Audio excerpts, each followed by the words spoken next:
Guess who's back? Oh, penis. Not Penis. Penis is not back. Hi, everyone. Man. Welcome to Dice and Destinies for our New Orleans by Night campaign, V.T.M campaign run by Q Cosplay. What's up, guys? I'm Q Cosplay. I'm a Twitch streamer, cosplayer, gamer, all of the above.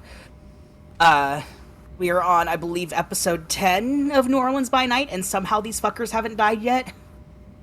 I know, right? With the cam as a DM, he's trying. He's trying. I am not attempting anything. My dice just don't like anybody. Too strong for that. Sure. Hi, I'm Mags. Tonight I'll be playing Edmund, but you will all know me as the main DM for Sunday's Exandria game, and that is currently on hiatus, and the DM for Taste of Divinity that we are currently doing. Remember to check it out on Sunday for their last session. Sunday. Essentially. Next up, we have our crazy, our wonderful house crazy. Or sexy bitch. I know you're not talking to me that way, but okay. Hi, I'm Corgi. I play Zelia, the crazy Malkavian who does whatever the fuck she wants, pretty much, yeah. Next, we have Sunday's usual angel today and today's usual rebellion. Hi. I play Tia, the Bruja disaster. And next, we have our beautiful Rose. Luna. Hi, I'm Otter. I play Lydia Fisher, the fucking Toreador. Jesus. Lemonade be hitting hard tonight. What? The lemonade be hitting hard tonight. It hasn't even started yet. Oh no. No, Oh, this you'll is know when it does, migraine, trust me. Otter. Okay. Next, we have everyone's favorite cowboy. Hi, I'm Link, and I play Ulysses J. Wormwood, former Civil War cavalry officer. Union cavalry officer, I always have to specify. The La Sombra.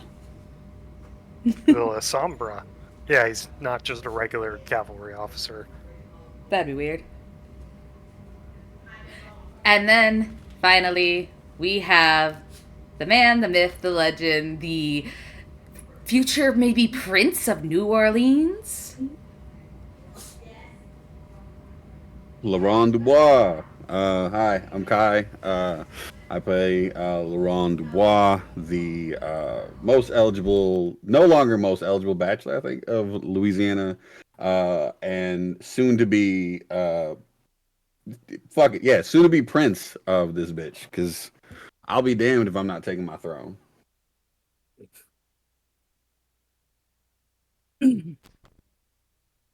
All right, well, last we left off, some shit went really fucking crazy. Under the assumption that they had assassinated one of the most beloved barons of California, Nines Rodriguez, a little bit of panic was had. There was some, oh fuck, what do we do? Tia had taken off and run back to her parents in the panic of everything after assuming that her sire had left town, but all of a sudden he's here. Holy shit, what the fuck? Lydia followed her to make sure she was okay. Tia spilled the beans to her parents that, hey, by the way, I'm a vampire.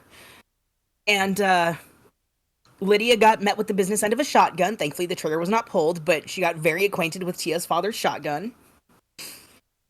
And, some discussion was had, and Tia eventually made her way back with Lydia to go get some shit taken care of. Edmund, I believe, was investigating the corpse, as well as, what was it? Looking into the, changeling in the, or the vampire in the basement, correct? He's looking into the vampire in the basement. He is looking into the ashes that Ulysses had handed off to him. He is looking into the changeling that is being very nicely kept in his basement, being well fed in a nice little suite, and now has a book that he needs to start shipping off to his family because he's not arrogant enough to think that he himself, at what level he is, can handle such a thing. Fair enough. Zelia made friends with a changeling who was disguised as Chris's brother Lind. For those who may not remember, Lind is the Nosferatu literal twin brother to the Malkavian Chris. Little complicated backstory there, but yeah. So Lind was, up until recently, nobody realized it, but Lind has been missing in action, and this changeling has been running around with his face, and is now sitting in the backseat of the car, very much bullied by my fucking players into submission. Players suggest that it's all of us. I've done nothing. He's in a steel... Yet. He's in a steel Yeah. room. He's fine. It's very lovely.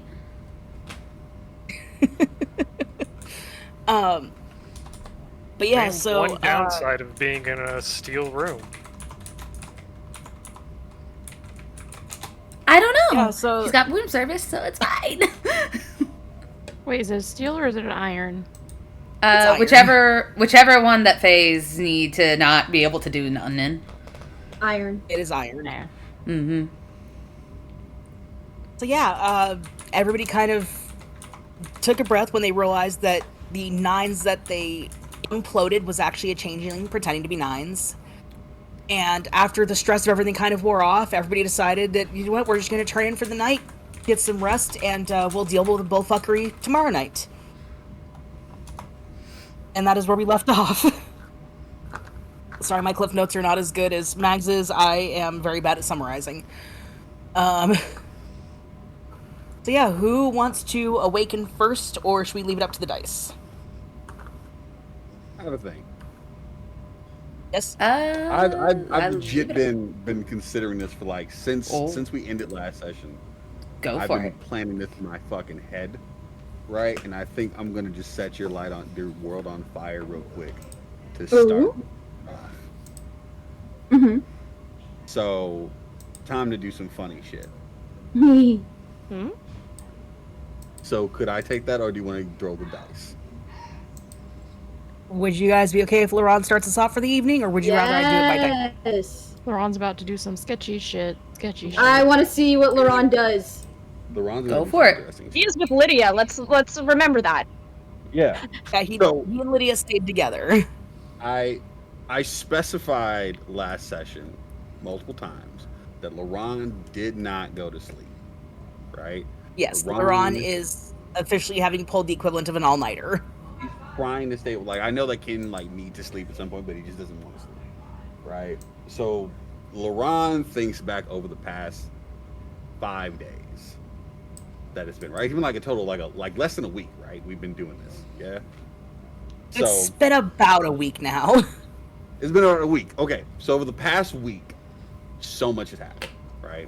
The prince came back dead, right? Now we got this whole situation with nines. This situation is bad. The sarcophagus situation, that's fucked up. People dying in Louisiana, and no one is doing a fucking thing about it, right? And Laurent, it's been too much chaos for him to realize the opportunity that has presented itself in front of him. See, as far as he knows, Louisiana's been like run by whoever the prince put in place, right? But they've been fucking around, clearly. They haven't been doing what they're supposed to do, right? Things are all weird, topsy-turvy, shit's not centered. And Laurent just can't get out of his mind that he needs to like do this thing to like try to take a step to claim what is rightfully his. So during the night, he just takes a moment. He's like standing at, I don't know, I feel like Lydia's house has a boudoir of some kind, right? That has like fucking mirror and shit. Yeah. Oh yeah, it's like a it's really nice. Like if you've seen the house in Interview with a Vampire, like the Yeah. series, it looks like that. Yeah. So like Yeah, it's an old LeBron, quarter house that's been updated for the times. LeBron's got like his hands like on it, right? I don't know if Lydia's awake or not for this, but I know for LeBron, he's just like got his hands on this fucking thing and he's looking at Before himself you in go the too mirror. I much can roll further, for it. I was about to say, Lydia, pick odds or evens. Evens. You're awake. Sweet. So LeBron's like looking at himself in the mirror. He looks down, looks back at the mirror, and he pulls out his phone, right?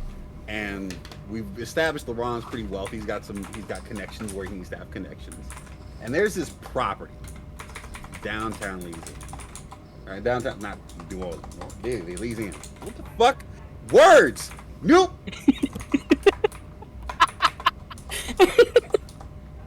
English is a broken language, people. It's a state. New Orleans is the city. Thank you. Fuck me.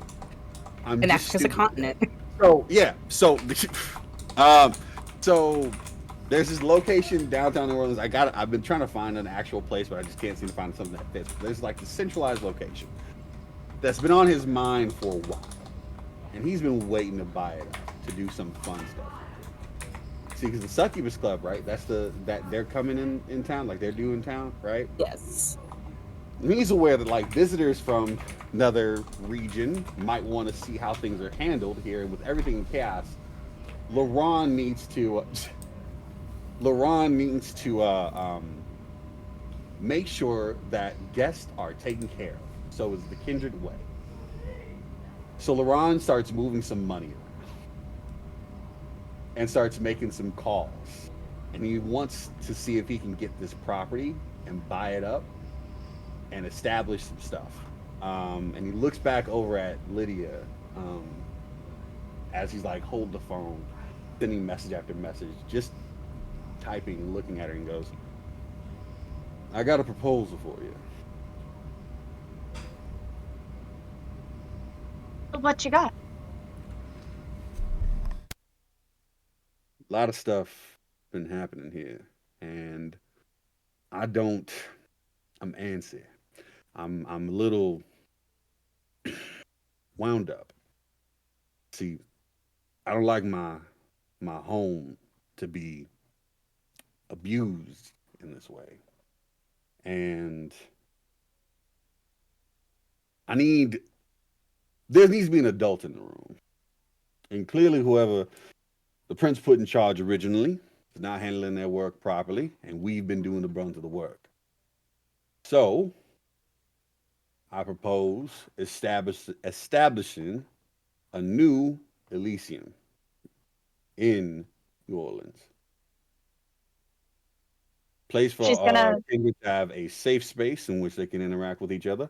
A place that we could invite members of the Succubus Club, come and visit and talk, and we can build some new connections. But um, without a prince in the seat, someone needs to sit on the throne. And I think it's time that Louisiana's oldest protector steps up. And I could use the assistance of someone else with a lot of power, a lot of influence um, within this great place.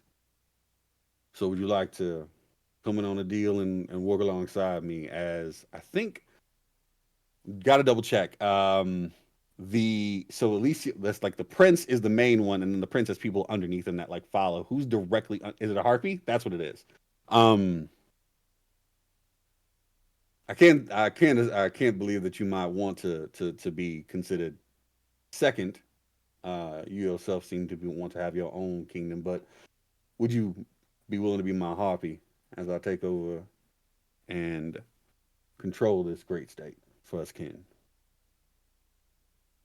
she's gonna cause she was on her laptop at this point. She's gonna close it and just look at him.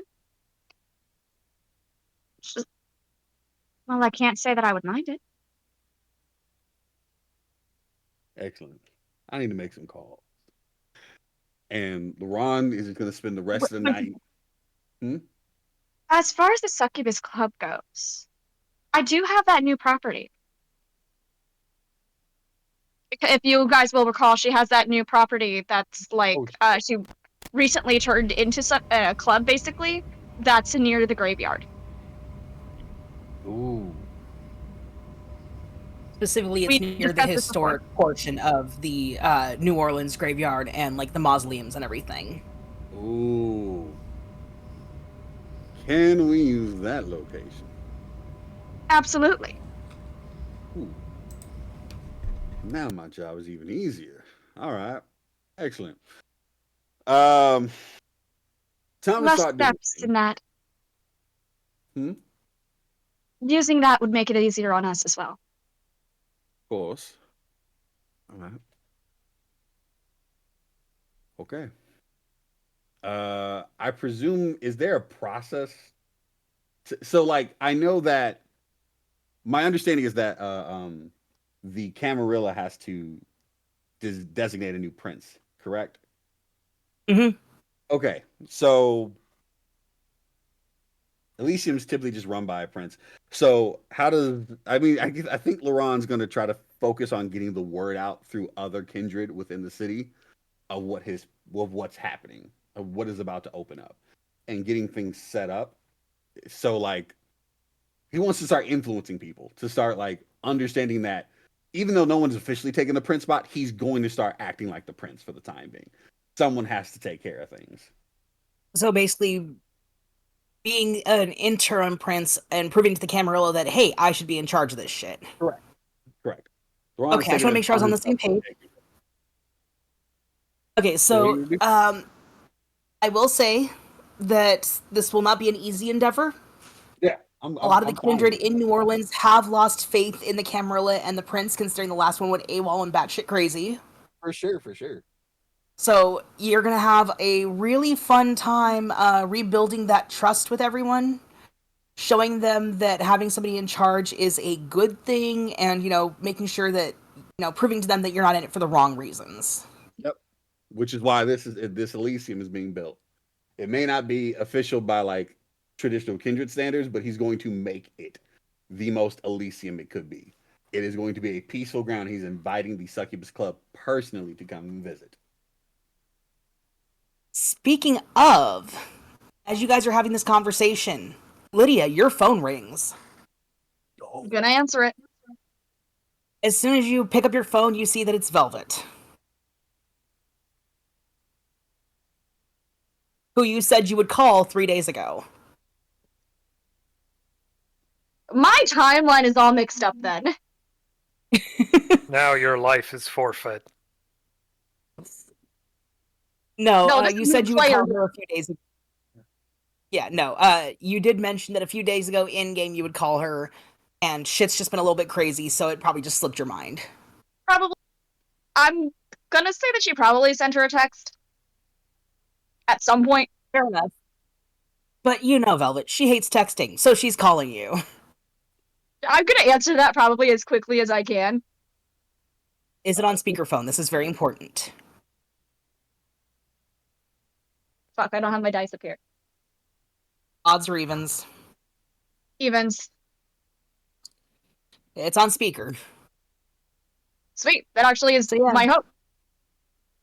Alright, so answer the call, and before you even get a hello, all you hear is this very annoyed sigh.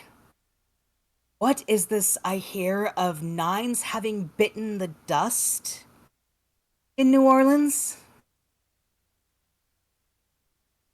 We can explain.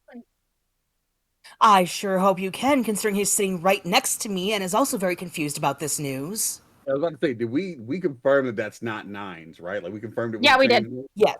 Okay, cool. Yeah, so yeah, Edmund like helped you guys confirm that. Nines is with her though. You just never told anybody. Yeah, else. Nines is with Velvet in California. Where he said he would be.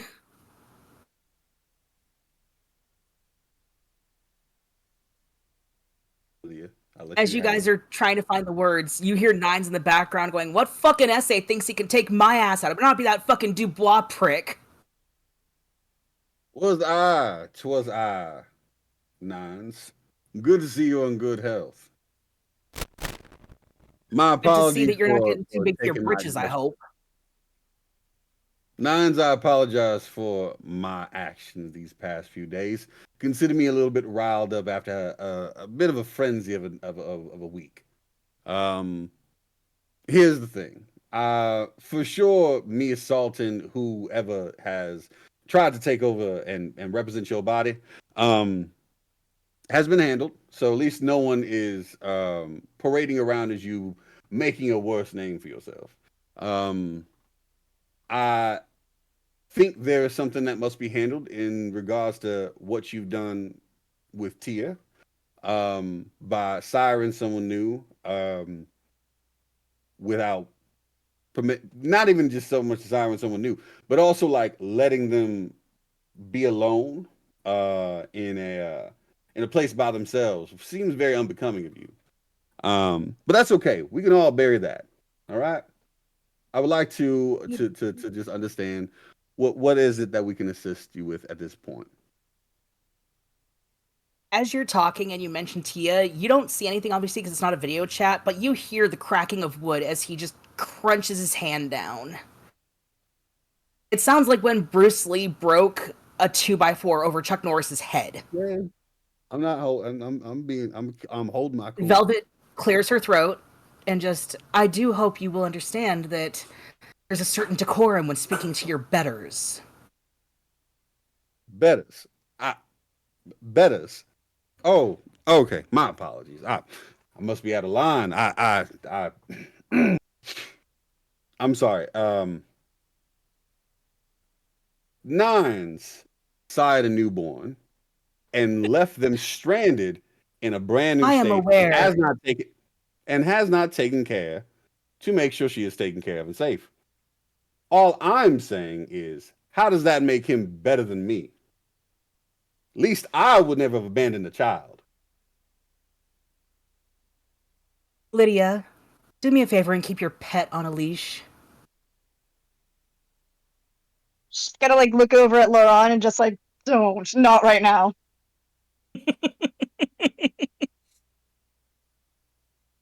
I was calling to discuss our upcoming business venture in 6 days. Yes. I was actually just working on that now. Oh, I trust you. I know you have everything in order because I wouldn't want a repeat of the last time. She's gonna like remembers that and she's like, ugh. Like Laurent can physically see her go, He's looking. He's keeping quiet. having a final death in the midst of such revelry rather dampens the mood and sours the taste.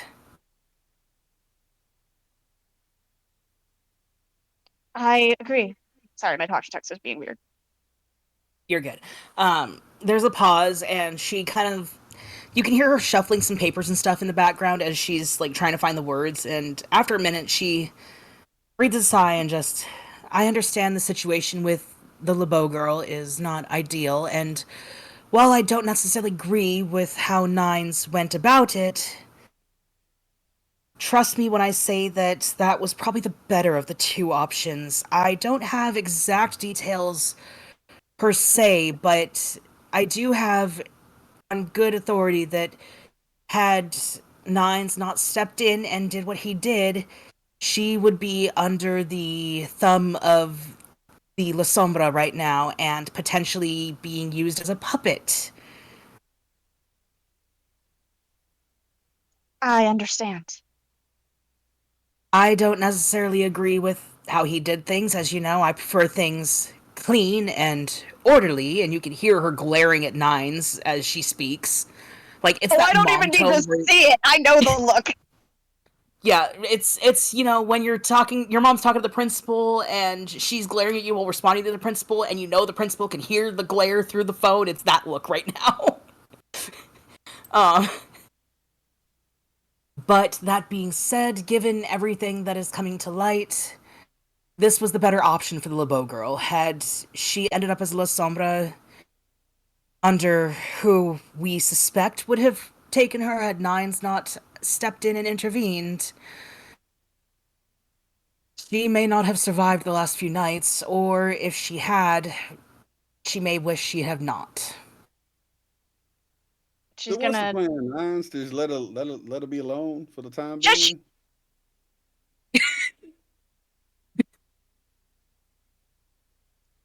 I understand. And given the circumstances, I'm glad that I'm involved, at least in her care. Yes, and I will let Nines explain exactly his thought process as to why he left her with the doctor instead of dropping her off to your doorstep himself. And you can hear him like, I fucking already told them. What? Stop it. Fine. Fuck. God. So, listen, the bitch who was following Tia, like, she's bad fucking news. Like there's a 50-year-old hit on this particular piece of shit that nobody's been able to bring them in, and it's I don't have all the fucking details, but had I driven her directly to your house, I would have brought down at least 15 pissed off Lasombra to your door. Would you rather have a frustrated teenage girl or 15 pissed off Lasombras at your door? You know my history, and you know the option I would take. She's heavily Exactly. referencing what happened in San Diego.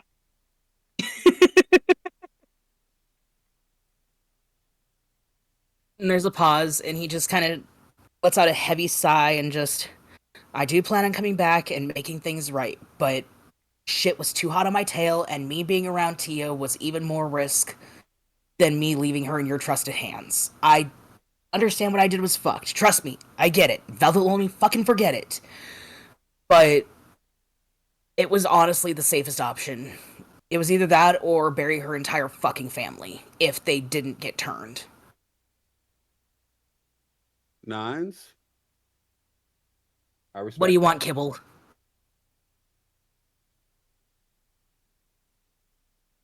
I respect that decision.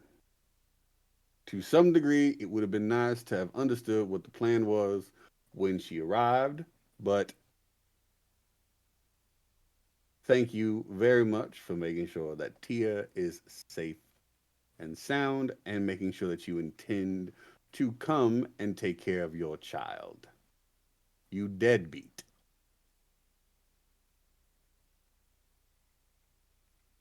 There's a pause. There's a bit of a scuffle on the other end. And then you hear very angry swearing in the background, followed by glass shattering. And it's all in very rapid Spanish, like very specifically that very. I'm gonna say this lovingly, Mm-hmm. but it's like the very stereotypical Los Angeles downtown angry rapid Spanish. Mm-hmm. Fair. I got you. Yeah, I got you. I can hear it. And Velvet comes back on the line just. Ron, I know you have your opinions about how things were handled, but until you know the full story, please refrain from judging anybody for their actions. Let it be known that I said I respect his decision. I respect his decision. I understand where he's coming from. I said it's an understandable choice. He called me out my name, and I responded in turn and in just. I'm trying to be humble here, and I'm trying to be cordial with you both. I would like to invite you to this new location that we have when you arrive, and I would like to have a nice little bit of dinner, if that would be allowed. That would be absolutely lovely. I would love to get to know you better more than just a couple of days of chit chat and what Lydia occasionally texts me when she remembers to contact me.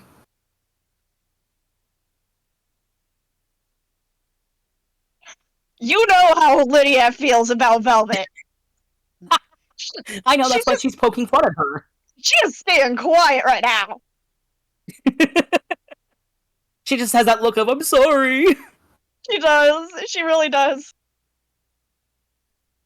But all of that aside, I will be coming ahead of the Succubus Club by about 2 days to discuss the current situation and the unfortunate demise of several people in New Orleans, from what I've been told.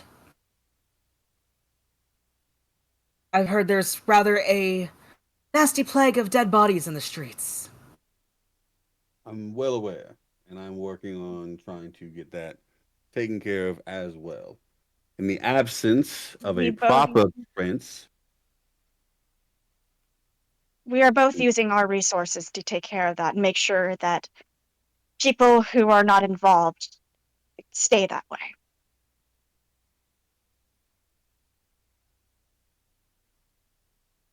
And while I do understand where you are coming from, all I ask is that should you make any other, how shall I say, grand gesture-like decisions, I would simply ask that you practice restraint and caution as we have been taught for many, many years. of course. Of course. Also, I don't know if you got my letter or not, but I did send a couple of my people ahead who had some potential information involving the missing pieces of the sarcophagus. A couple of my contacts with the Banu Hakim. I am not sure myself, but I will look into that. Last I heard, they were going to be getting in contact with the Hekata that you have befriended. But that was a few days ago, and they're very bad about keeping in touch. So if you could just keep an ear to the ground and let me know when they've arrived. I absolutely will, and after all of this, I will contact him as well. Much appreciated. Now, do me a favor, Lydia. Yes? My darling, sweet, dearest friend. Keep your puppy on a leash, and she hangs up. Again, she has the, basically, the flip phone, she just closes it.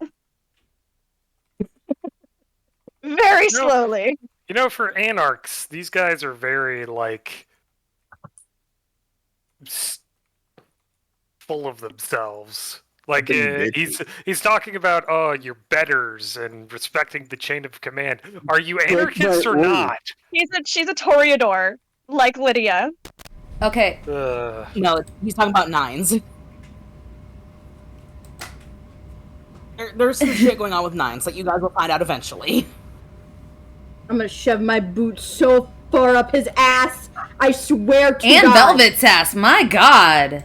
Yeah, Jesus Christ. Oh, Anyway, can I wake up next? I was gonna say, if Tia and Edmund want to wake up, because Edmund, Tia, if you want to wake up first, that's fine. I will say Edmund would be getting up and he's cooking for his ghouls. And Lydia was gonna call Edmund, but she's probably gonna wait a few minutes. Proud dad. Alright, so we'll see what's happening over with Edmund and Tia is happening at the same time the phone call is happening. Cool. Which one do you want to do first, since it's happening at the same time? Oh right, you didn't stay at the mortuary, did you? She did. I did. Okay, yeah, so I'm saying, like, the conversation with Lydia and Laurent is happening at the same time as what's happening at the mortuary. So you guys are doing this while they're having that conversation with Velvet. Okay, so to clear it up. Tia, what are you doing so I can see if this can be something that is either Edmund would do before or after? Sure, Tia wakes up, and after kind of just, you know, she feels a little bit better this time now that, you know, it's off her chest that she's told her parents. She's gonna text Laurent and ask to meet him at ask to meet at like a cafe or something. Sure. The exact text, I want to talk to someone fucking normal. Laurent says, I know a place, and sends an address that's, you know, a kindred-friendly cafe. Let's go. Yeah, and then she gets ready and goes to find Edmund. Edmund is currently in the middle of cooking for his ghouls. He has quite a few. And it is a very lovely Italian breakfast. Everything is homemade. Everything is from scratch. He doesn't really do... Cooking is the one thing that really helps keeps him grounded within this kindred life. So she can find him. His hair is pulled up. His sleeves are up. He's wearing an apron. And he seems to be focused as he's making a dough. Tia sees this breakfast, looks at a random pasta dish that's been cooked, and she's like, "Oh, is that fagioli? That pasta? That's what it's called, right? Fagioli?" He blinks. I don't think he's... Are you trying to say ravioli? No, why would he be making fagioli. pasta for breakfast? I don't know what Italians make for breakfast, man. They make baked goods and espresso. Okay, but there's gotta be a ghoul that's more like a Also, lunch guy. Can she say that? Yes, she can. So, Edmund, Edmund kind of like looks over as he's like, what did you call it? The pasta? Is it fagioli or is it fagioli? Because I've heard it pronounced both ways. I'm not sure I know this pasta dish. Is this like, are you like mispronouncing ravioli or no? No, it's Fagioli. Oh. Yes. I'm sitting here like, is It's your used mic... in minestrone. It's used in minestrone soup. It's the pasta in minestrone soup. He nods and goes, Fagioli. Yeah. he nods and he says, see, some of the ghouls don't really like a sweeter breakfast. They prefer something a bit more savory. And some of them have been up all night. I've been there. You know what? I too have had cold pizza for breakfast. I get it. It's one of those days. I just need to know if I'm pronouncing that pasta right because my dad told me that it's pronounced that way, and I don't know if that's correct or if he's been lying to me my whole life. I'm looking at it right now. No, me the player, I know how it's pronounced. Tia doesn't know how it's pronounced. Yeah, no, Tia doesn't know how it's pronounced. No, you just really wanted an excuse to say a slur, huh? No. Okay, calm down. Not great. Pasta. Fragioli. Fragioli? Okay. I mean, that's how I read the pronunciation. I'll trust you, Italian man. Anyway, I'm going out. I'm meeting up with Laurent. So if you need me, don't. I guess. I will say, before you go. You see him. He like thanks for a minute before he goes. Miss Fisher and I have placed ghouls upon your family's location to keep an eye on them. If anything happens, they will be they will take care of it, and they will report back to us. Also, I wanted to let you know, you were hanging with a and he kind of like does like the quotation marks, hanging, he's trying to like use more modern slang for her. It's like instead of saying it's like a grandpa trying to connect with his grandkid. No, not really that sense. More of just like him. You can see him like kind of puzzled at the idea of using this kind of language because it's not like he's trying to use the old hip words. He's trying to think about like what are the modern things he has heard said. But you can see it's a bit different for him, considering normally he would say you had spent your time or you were accompanying, but he goes, you were hanging with like he's trying. You can tell he's trying because Yeah, go on. you've been trying to Yeah. teach him. And he's like She has. with Jonathan. Because of this,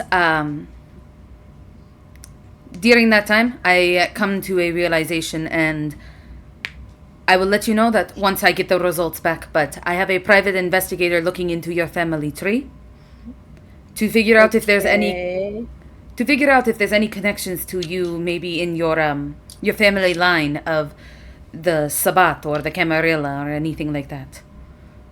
Okay. I mean, I don't see how. My mom is from like southern Vietnam, and my dad's from the Bayou.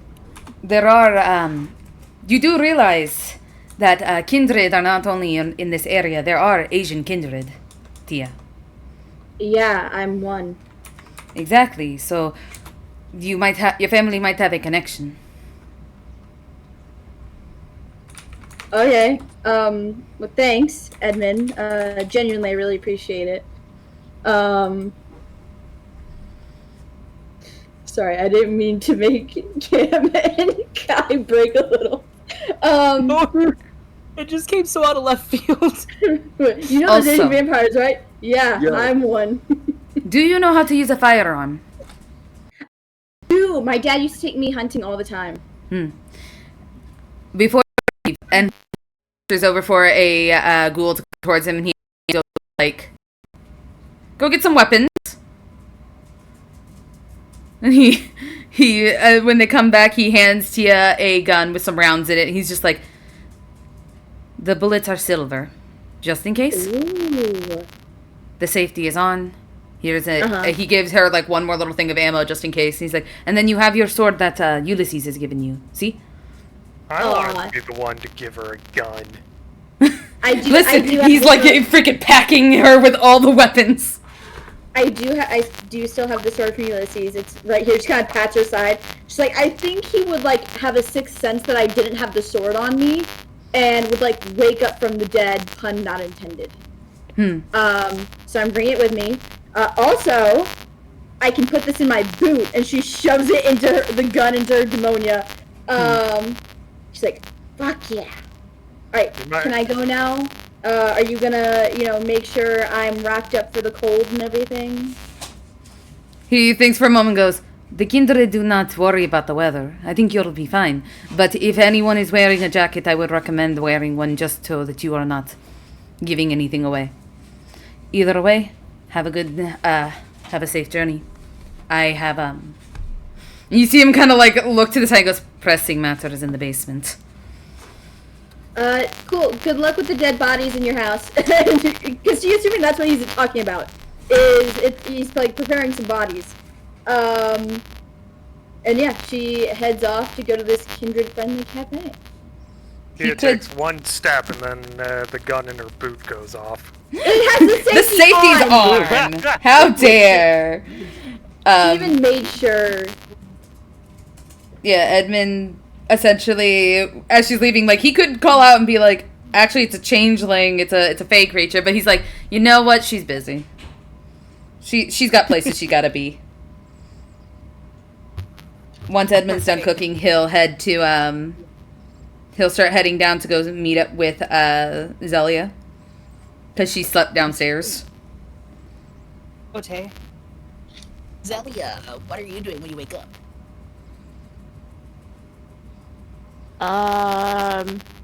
She is creeping into that changeling room, and she's definitely sitting at the edge of the bed with like crouched down next to it with her hands like on the side, like looking at him like a puppy dog. Like, I still want to taste your blood. Please wake up. I think you're trying to traumatize him more. Yeah. Okay, go ahead and roll me a let's see, first roll of the session. Let's see, I didn't open my cheat sheet, and I feel smart. I have everything else open, but I forgot the stupid character cheat sheet. Please load, you piece of garbage. Oh, why are you so slow? There we go. Okay. Let's make it a dexterity and straight up stealth check. See if this poor fucker manages to notice anything. We've traumatized this poor thing so much. Keep going. The dice have decided they fucking hate everything. It says 3 successes. Yeah, he rolled 3 critical failures. So, yeah, he doesn't notice jack shit as you just slink into the room and you perch all, like, gargoyles in the 1990s style over him, just like, wake up. Oh, she's like on the edge, like a child. But she's like crouched down and she's like peeking her little eyes over the edge of the bed, just staring at him like, wake up, wake up. It's almost worse. Jesus fuck.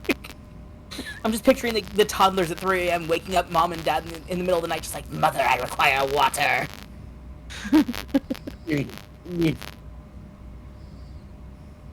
Back shit. Does Edmund walk in on this? Odds or evens, Edmund? Evens?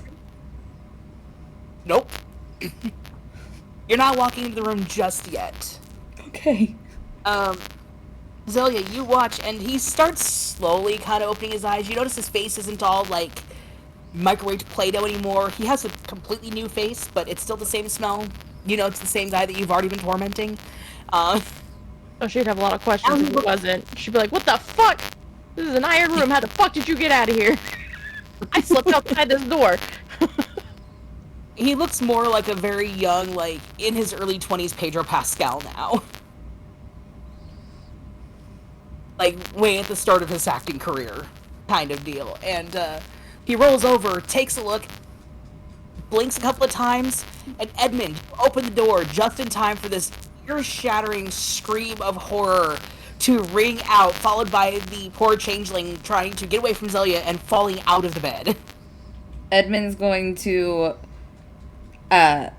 you can see Edmund almost drop the tea tray he's holding because Edmund has acute hearing. So his hearing's extra good as he winces at this and just goes, good morning to you both. The fuck is she doing in here, man? What the fuck? What is going on? Why are you watching, you fucking weirdo?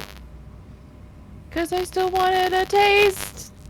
And I figure after sleep and a couple meals, you'd be okay. Just a little smidgen of blood of taste. Edmund kind of looks at Zelia. And you see, like, the gears turning in his head as he's looking at her, and then he just goes, I am also hoping for that blood sample, but... And he just places the tray down. The changeling kind of, like, scrambles to his feet. The blanket was tangled up in his feet, so it falls to the floor. Brushes himself off, tries to... Emphasis on tries to recollect himself, and just, you just watch people in their sleep? Like, that's fucking weird. You change into people and take their place as normal people of society. I feel that is very weird as well. But I don't watch people in their sleep.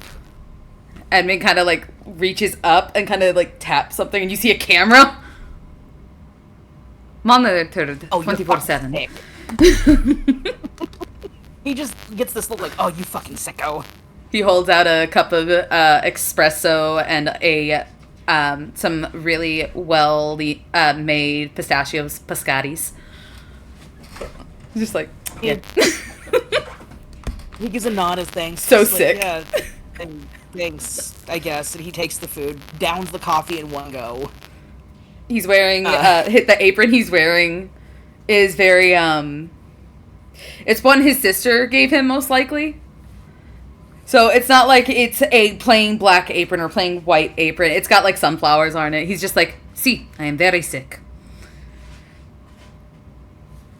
And he pauses for a second. You can see, like, the equivalent to the little AOL guy running in his head there. So he's just like, wait,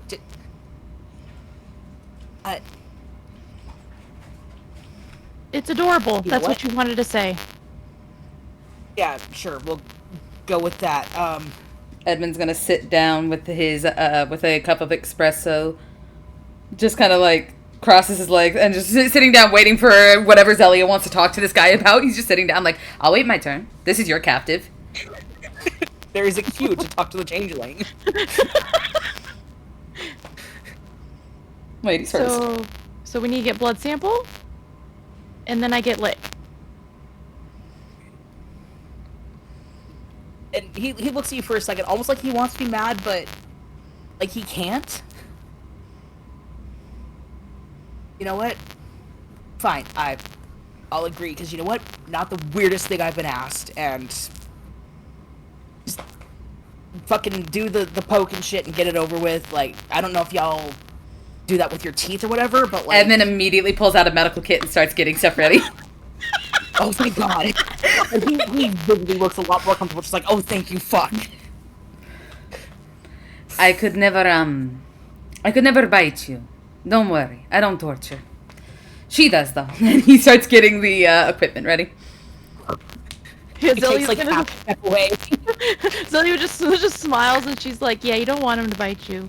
I've heard their bites hurt a lot. I'm also interested to see how that feels. Octavia would never do that. He starts walking over with the needle. And he rolls up his hoodie sleeve and everything, just kind of out of instinct, and just, I mean, like, wouldn't that be weird? Like, isn't that, like, up there with autoerotic asphyxiation or something like that? Like, I feel like that's a really weird kink for a vampire to do to vampire. Edmund's just like, he's too focused right now. He takes like the alcohol wipe. He's cleaning the area. He's tying it off because he's a doctor. He's learned this stuff. Zelia and him can have a conversation. He's getting this blood. He doesn't have to tune into whatever the hell is going on here. Yeah, Zelia, after he says that, Zelia's like, well, you know, there are some that they like to bite each other. I am just curious. Very, very curious. Are you sure you're not one of those weird, like, super freaky, kinky people? Like, not to judge or anything, but I walked in on a couple of fucking kindred doing this thing where they were biting each other's feet, and, like, it was a whole ordeal, and I'm not a feet guy, like, I don't judge, but I do question a lot. Ow! That doesn't sound like a good place to get blood from. It's not... sanitary. No. Yeah, that sounds dirty. Plus, that's the furthest point away from the heart. Like, why would you want to drink blood from that point? I wish I could tell you, but like I said, it was a weird thing. It was an interesting night. Like, I was doing some shit that I should have been doing, but you know, it happens. But like, seriously, vampires biting vampires. That's gotta be up there on the fucking freaky list, right? Like, you know, it's sexual a fucking most of the donkey time. show kind of shit, or like some. It's sexual most of the time. Yeah. Very few kindred drink from other kindred for sustenance. A lot of it is sexual. So it is in fact like a weird autoerotic asphyxiation kind of deal where it's fucking weird. We could say it's a kink. It's a kink. Everyone's allowed to have a kink.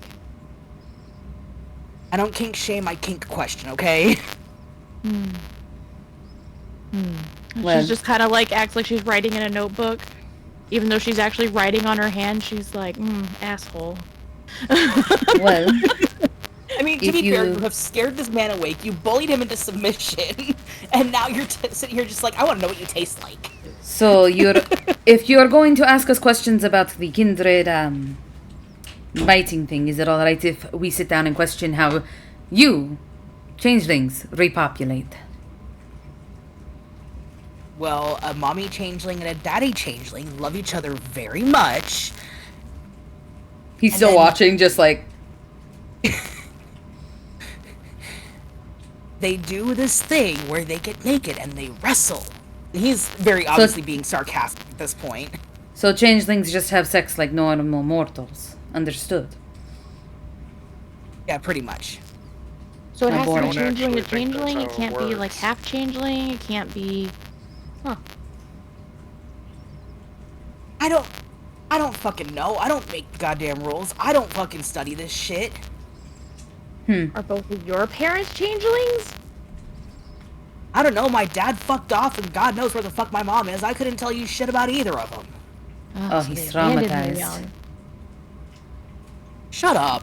Is it true that they replace babies from mortals? Or is that just fairy tale? I mean, can vampires walk on water? Some can see. There's your answer. Well, and he takes about 3 vials of blood and then looks at, makes sure to take them in 3 very close spots, and just looks at Zelia and holds the bleeding arm out like, here. He immediately just like, nope, don't look. If I don't look, it won't be as bad. She's like, can I have a bite? Or is it just a lick? I don't fucking know. Like, how? Have you ever been bit before? No. For science, bite it is. You just go in and you just sink your teeth right in there. Yeah, it just sinks her teeth in. Doesn't take a whole lot, just takes a little bit, just enough to kind of swirl around her mouth, get a taste. Do like the wine tasting. Yeah, kind of a wine tasting of it. Just like grabs his arm, tilts it from side to side, gives it a little sniff, moves it around in a circle, then bite.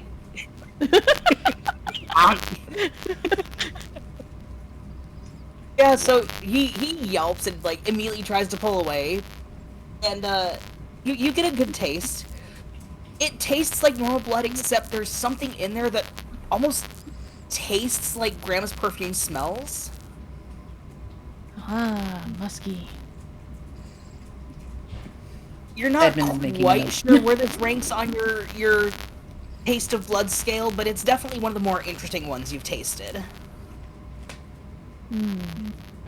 That is definitely unique.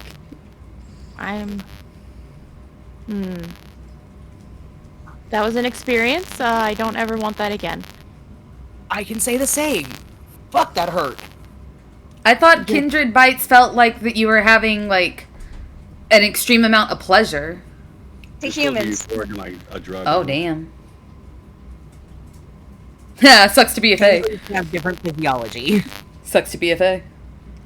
The moment he says like that hurt, you see Edmund kind of like take out a notepad. He's writing everything down. He's just like, so our bites hurt you. Understood. Is there a reason you're taking notes? Are you like a freaking bad scientist kind of shit? Like, I have a you give me zero proof curiosity. that you're not. I have a curiosity for supernatural beings. You are a supernatural being. And knowing that our bites cause you harm is useful in fights. Okay, cool. Fuck both of you.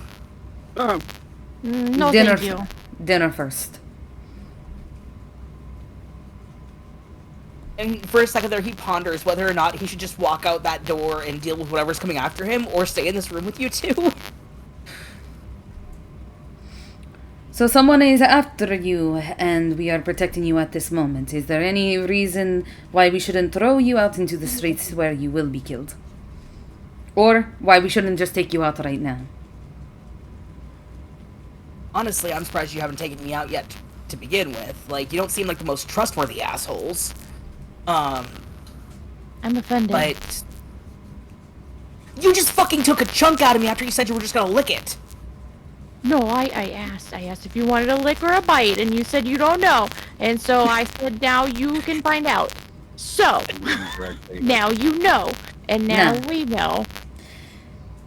No. I can leave you alone with her for a few hours. No. Do whatever the hell she wants. Or you can tell me where, who needed you to deliver this book. Right, yeah, no. Do not leave me alone with her, for the love of God. Whatever God it is you believe in, I don't know if you worship fucking the Egyptian gods, the fucking flying spaghetti monster, I don't care. Whatever God you believe in, do not leave me with her.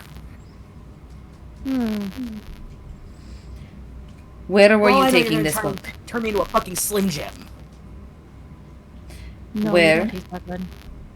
Where were you taking the book? I was taking it to a guy at the harbor who was expecting it to have it shipped out somewhere. Edmund's going to activate a discipline. He is Okay. going to activate lie detector. Ooh, okay.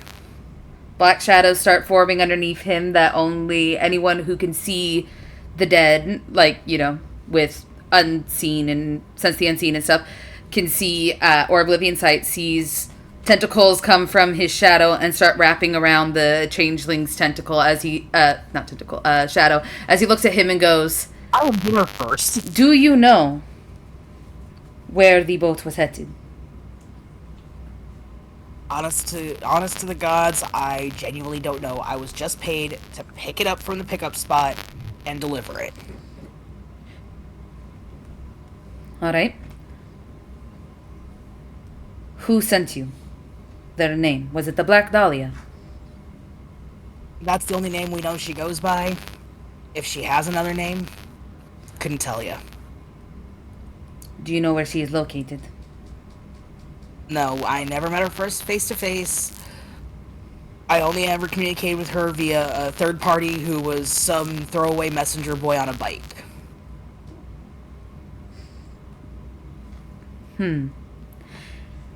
And he kind of thinks for a moment before going, "All right.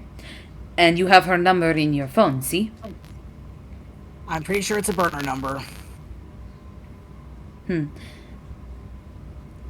He holds his hand out. Phone. Empties his pockets. He does not have his phone on him.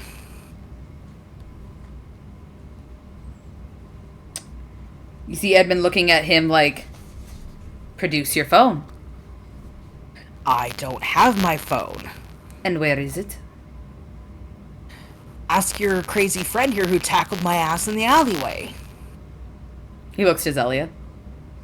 And looks back to him and goes, "Crazy is not the word I would use. Intelligible is actually the word I would use. Please, respect the fact that she is right here. At least." Fine. I'm sorry. But your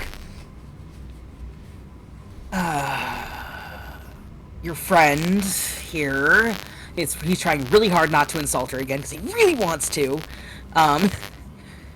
decided to tackle me in the alleyway, and my phone fell out then, and now I'm here. Do you have the number memorized? As far as we know. Do you have the number memorized? No, it was a different number every time. That's why I'm pretty sure it's a burner number.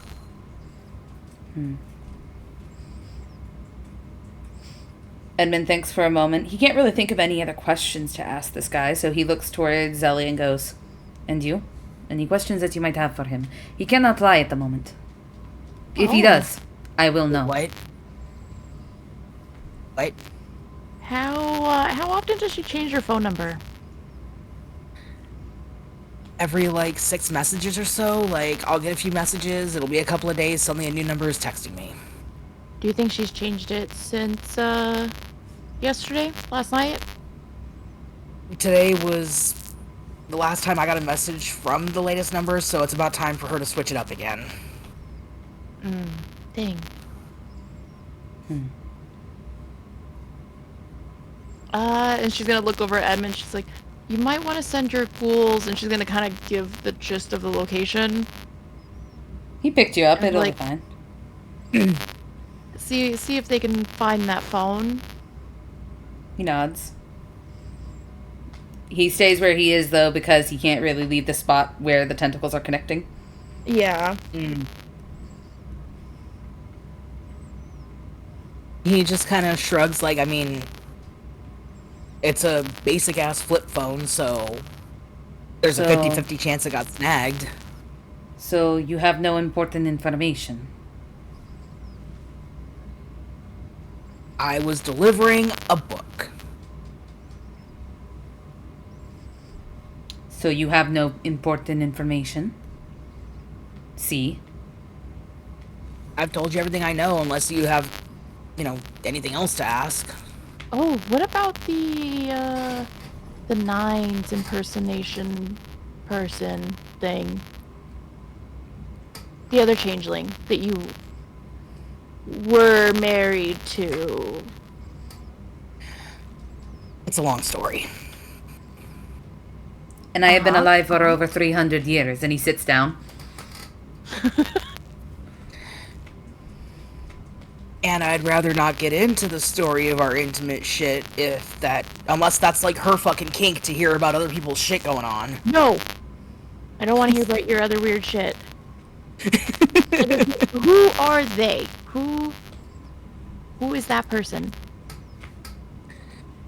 They went by Ricky. They were my partner for the last few years. It was the reason I was trying to make this my last job with delivering shit for, this crazy crap.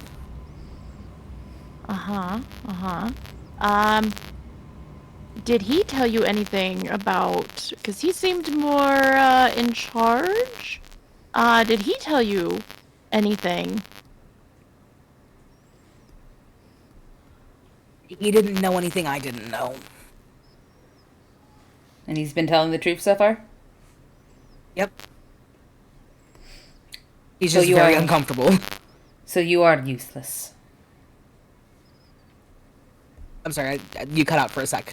You are useless to us at this point. Hey, I wouldn't say useless. Like, come on. You're not gonna, kill me for, figure out where you live or something, right? Not like one of those weird-ass James Bond villain shit.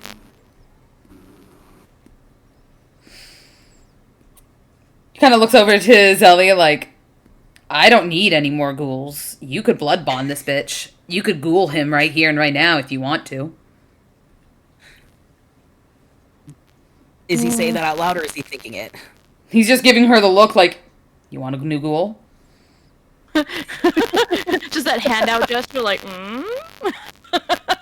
He sees you motioning towards him, and he's just like, wait, what? No. You're not gonna let her, shish kebabbing or something, right? Like, the whole Vlad the Impaler thing? Like, that was a thing that you people did, right? That was a thing, right? See. Like, you're not gonna make her do that to me, are you? No. So I cannot make her do anything. She does whatever she wants of her own free will. So, and he stands up, picks up the empty cup of coffee, takes the empty plate from the biscotti, looks at her and goes, "Your fate is in her hands." And he walks out and closes the door. No, don't leave me. She does a big door trying to follow him out. She has a big smile on her face, rubs her hands together. God. This poor guy is so traumatized. Yeah, she's just gonna skip over to him, boop him on the nose, and be like, you know what? You're adorable. I think I'm gonna keep you around a lot longer. And I have no idea what the process is to turn them into a ghoul. You have to make them drink your blood. And you drink theirs, essentially. Oh, well, she's already done that, so... Yeah, cut your hand, cover his mouth. Drink it, bitch! No, what she's actually gonna do is she's gonna take her fang, kind of cut her lip, and then she's actually just gonna, after she boosts him on the nose, because she's already close to his face, and she's gonna go in and kiss him, and actually put some of her blood into his mouth. Y'all are so mean to my NPCs. What the fuck? Edmund gave him a biscotti. What's Ulysses doing? You know, I'm getting bullied. We're getting bullied for no reason. Someone go to Ulysses. Ulysses is gonna come over and shoot the guy in the head. What? Don't shoot my ghoul. This is my new pet. Bro, you ain't even here. I will go ahead and let that be the fade to black on that scene real quick. No, she's not doing anything else. It was just like, you're cute. You're mine now. The pivot scene. That is taking place, and then we'll go ahead and Ulysses. Sorry that took so long. You're good. What is Ulysses doing this fine early evening? What is Ulysses doing?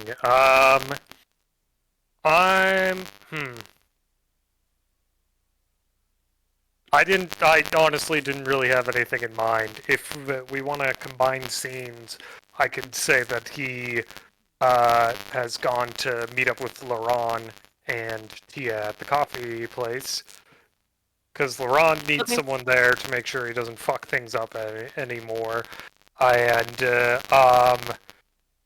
Tia keeps flaking on her sword fighting practice. What? No, she would never. Laurent did reach out to Ulysses at some point during the night.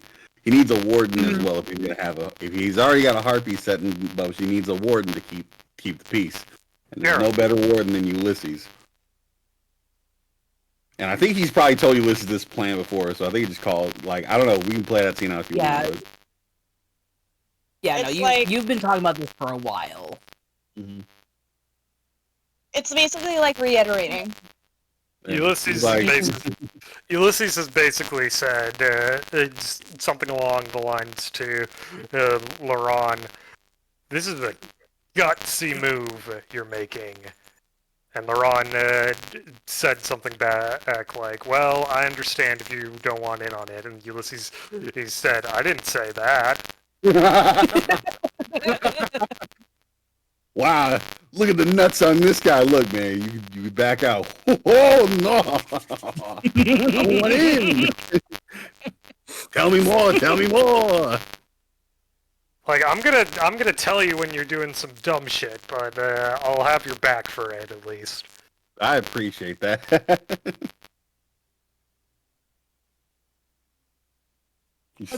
So we'll go ahead and say that you're meeting up with Laurent and Tia at the cafe then. Yeah, I park my horse outside. Park my horse. Sorry, that sentence is so funny to me. She is free to join as well if she wants. I don't know how busy she's going to be.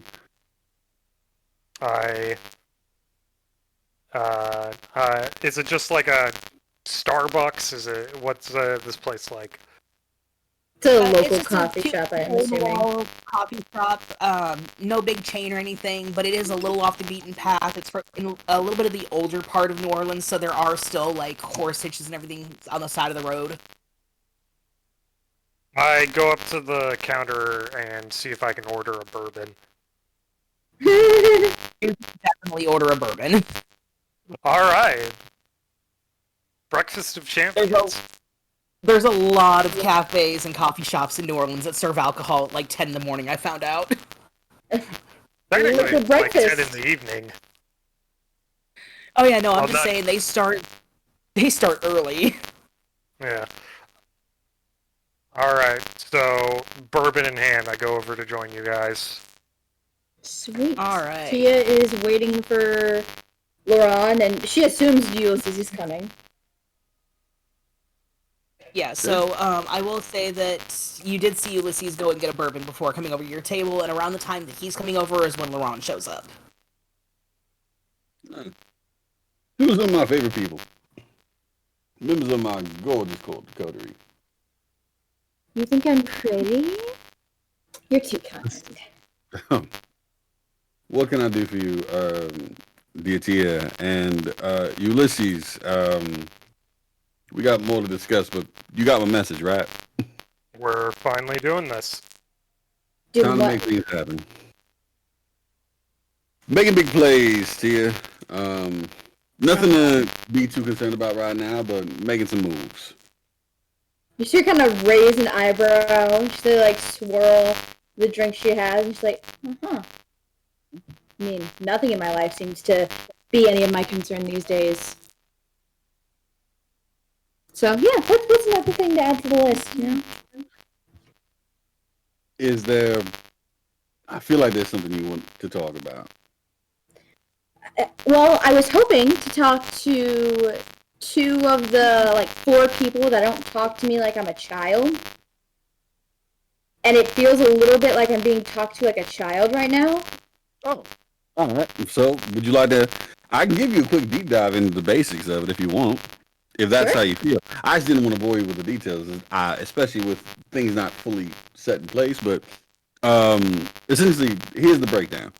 You understand that there was that there's such things as princes, right? That person that came in the first night we all met you, and The one that tried to kill me, yeah. yeah, one tried to kill you, and then we killed him, right? I cut off his hands. So Prince essentially runs the domain a certain region within the Kindred Society, at least as far as the Camarilla is concerned. With the Prince gone, that means there's no one currently in a position to take care and maintain peace within here. And within the past week, we've already seen a lot of chaos start happening. So I'm one of the oldest vampires that lives here in Louisiana, and I feel it is necessary for me to take care of my homeland. So I'm currently in the process of building what's called an Elysium with Lydia, which will act as a central place for kindred to meet without worry of or fear of being attacked or having violence upon themselves. They communicate, this is a peaceful, essentially violence-free zone amongst kindred, which requires me to enforce it, which is why I have Ulysses here, one of my closest compadres, to assist me in that process. And Lydia as a harpy to help alongside with much of the extra work that goes into it myself as de facto prince. But that requires the Camarilla to view me in highlight, so that's why we got to make some other moves. Does that make sense? So, like, running for politics, like running for, like, governor and shit. That's suggested as democracy. Consider this my bid. This is me making my presence known to those in high authority, that I will make sure that the kin in Louisiana are taken care of and managed properly so that no harm comes to them, and do better than what the last prince did. Yeah, I think Ed gave me a bit of a deep dive on this shit. If that's the case, I call dibs on being your baron. That's an Anarch thing. That's not a Camarilla thing, Tia. Oh. Sorry. Although, doesn't mean you can't be part of, you can't be in a position of authority within the region, but it's going to take some time for you. You're still pretty young, and as much as I would love to put you in a position of authority out the gates, in the world of undeath, time is the strongest is the strongest thing you have.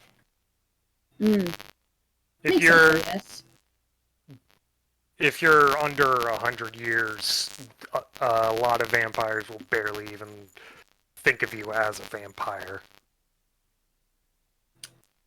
Cool. Be lucky you found some people who are some kin who are reasonable in endeavors. Yeah, I guess most of you are alright. We try. I did want to thank you both, though. I mean, Ulysses, you got me a pretty cool sword, and it's, it's nice to feel like I have a family that gets me. I mean, not that my family didn't get me, except for maybe some aunts and uncles, but, that's normal. And she kind of is fiddling with her cup a bit, and she's like, Ulysses, if you could give me and Laurent a sec, that'd be great. Like, privately. Alright, but after this, we're gonna talk about the gun in your boot. How'd you know? I hid it so well! The way you walk with it kind of stands out. Damn it! I've been doing this for a long time. Why do you think I picked him as the warden? Alright, I'm gonna get in good hands. I'm gonna get another bourbon. Thank you. And I give him some space. Get the good stuff this time. Tia then kind of takes a breath, and she's like, whew, now that we're actually alone for the first time in, ever? I don't think I've ever been alone with you.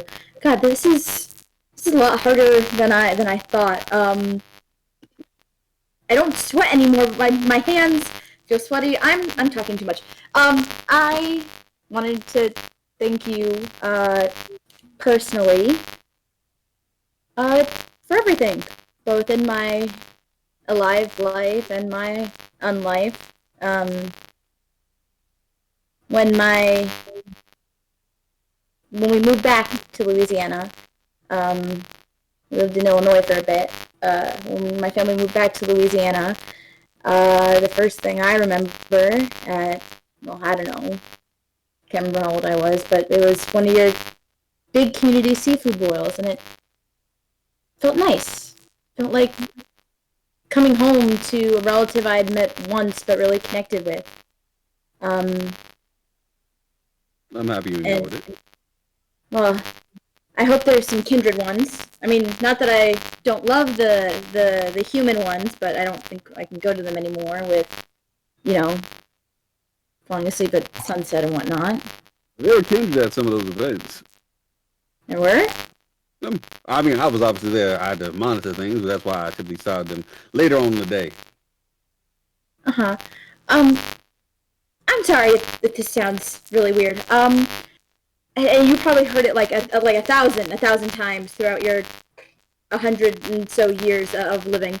But I had a gigantic crush on you. I don't mean like little, like, oh, he's kind of cute, like gigantic, right? I used to apply to some of your businesses when I was, when I had graduated with my associate's degree. This sounds weird. I need to stop. You know what? I'm gonna go lay in the middle of the road until the sun comes out. It's okay. Everything's okay. All right. Flattered as I am, I don't want you to have to. It's the proper way to put this. Flattered as I am, Tia, I'm just another kindred, like anybody else. I come in and feast upon what I must feast upon and live my undeath to the best of my abilities. I'm happy I've provided you a safe space to feel like you could be comfortable here. Louisiana, though not where I'm originally from, is my home. I've made it my home and I claim it as mine. And I want to make sure that everybody in here is as taken care of as possible, whether they like me or don't like me. And that is generally my motto going forward and as always. If you ever are still looking for, well, I'm assuming if you want some career or want to work more together, I'm perfectly fine with continuing some connection with you. I believe I see good things in you for down the road to you, darling, and I would be honored to assist in your growth should your own sire not come back to take you under his wing. I don't think he will ever.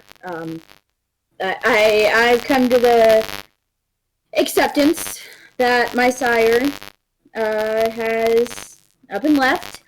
Gone for cigarettes, gone for milk, however you want to put it.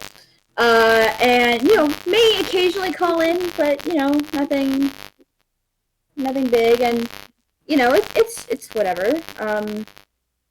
Although I don't mind getting to spend more time with you, so guess ain't all bad.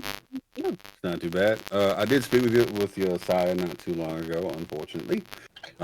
But he claims that he'll be here for weekend visitation soon. Great. Love that. Here's the hoping that he shows up. But again, if he doesn't, consider me the dad who stepped up.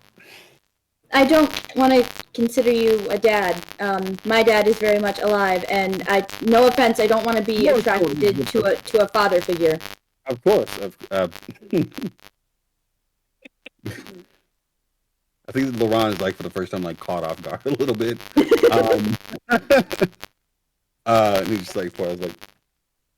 I enjoy your company, Tia. I'm happy to have met you. She kind of raises her drink and she's like, well, here's to hopefully a lot more one-on-one time in the future. Of course. And he like raises a glass of water. And at that, Tia kind of, gives him a wink. She doesn't know what he's got going on in his life, but she's making it known that she is still very much available should he need company ever.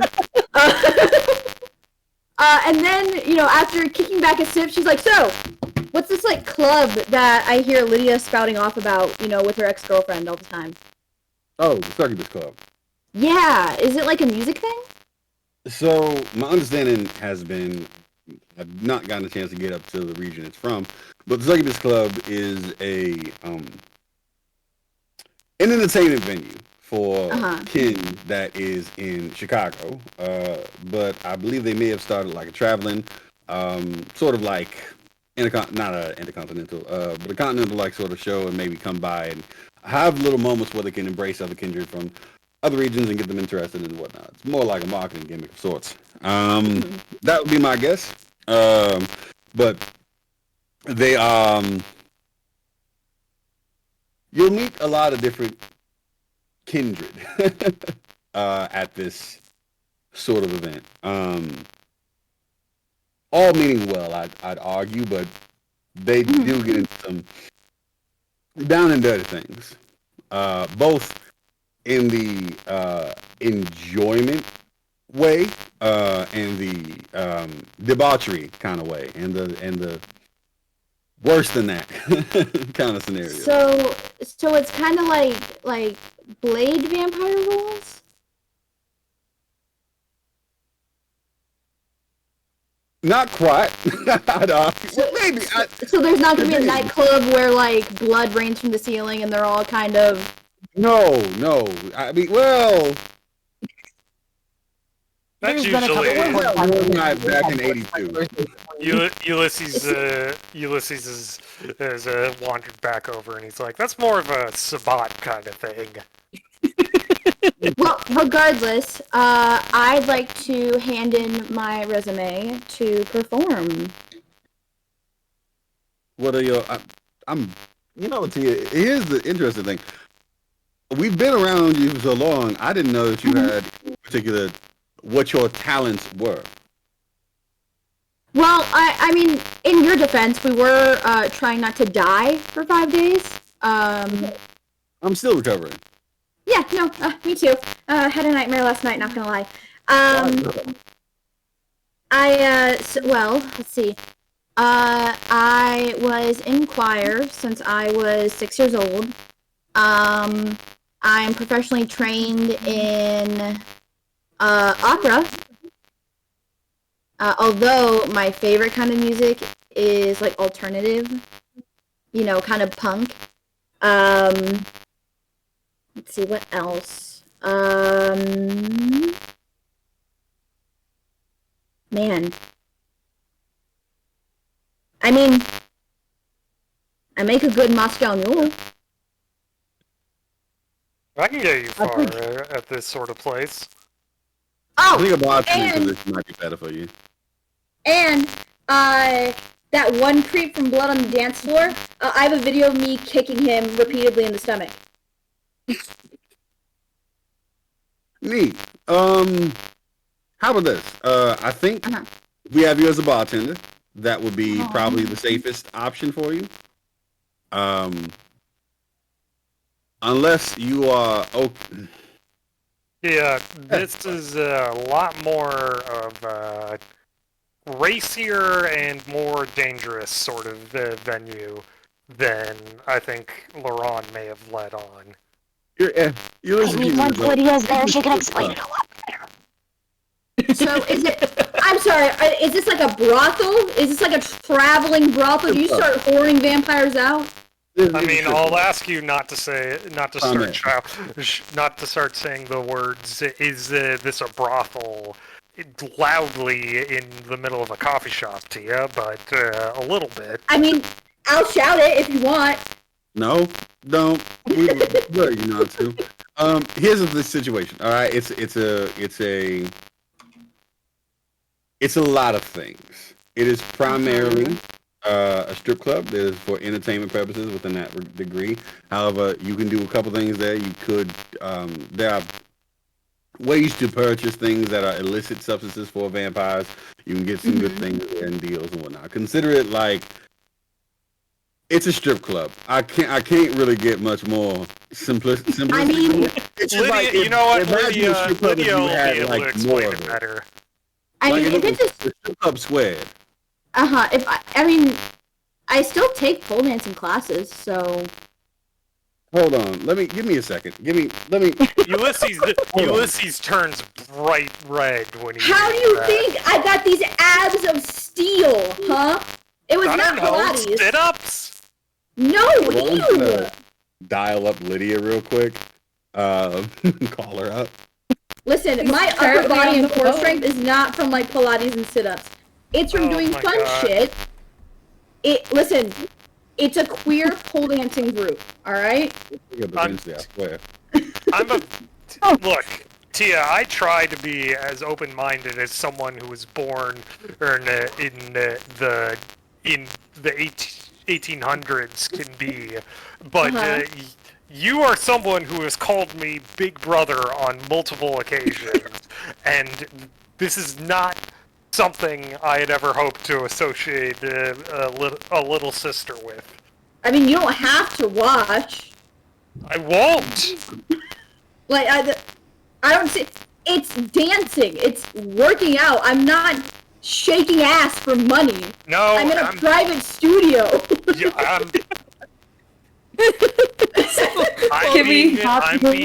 I'm being judgmental. I'm sorry. You know, it's okay. I won't talk about it anymore.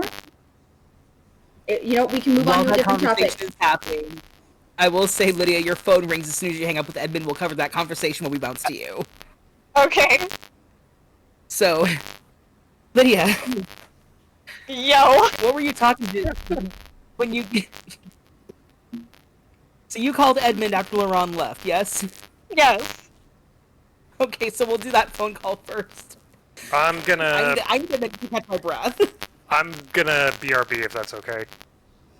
Yep, you're good. So Edmund, Yeah, Edmund, you get a phone call from Lydia.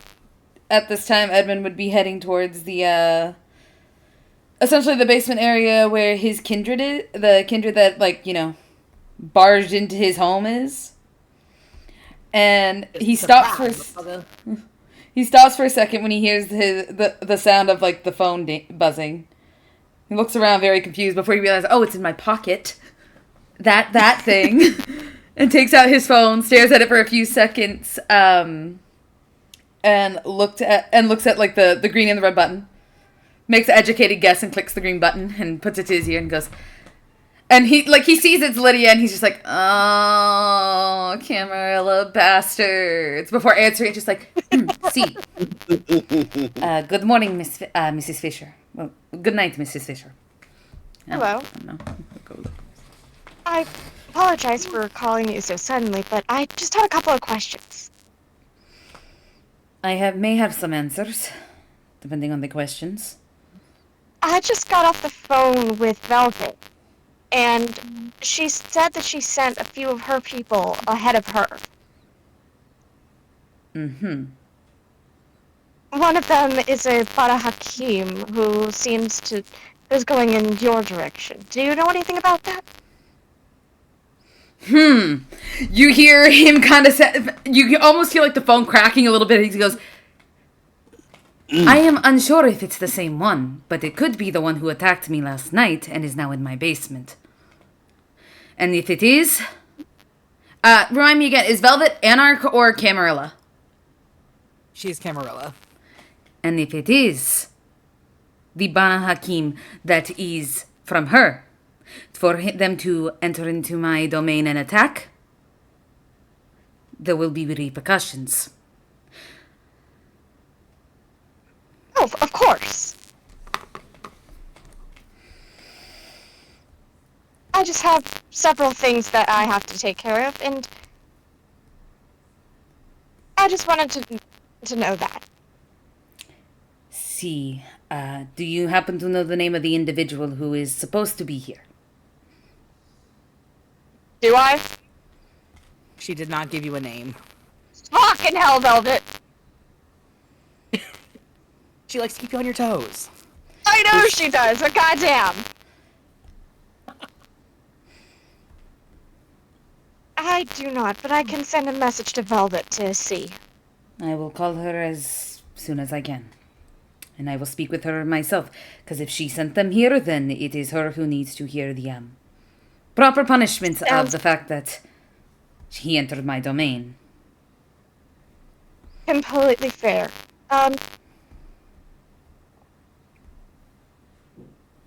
Sorry, words just escaped my brain.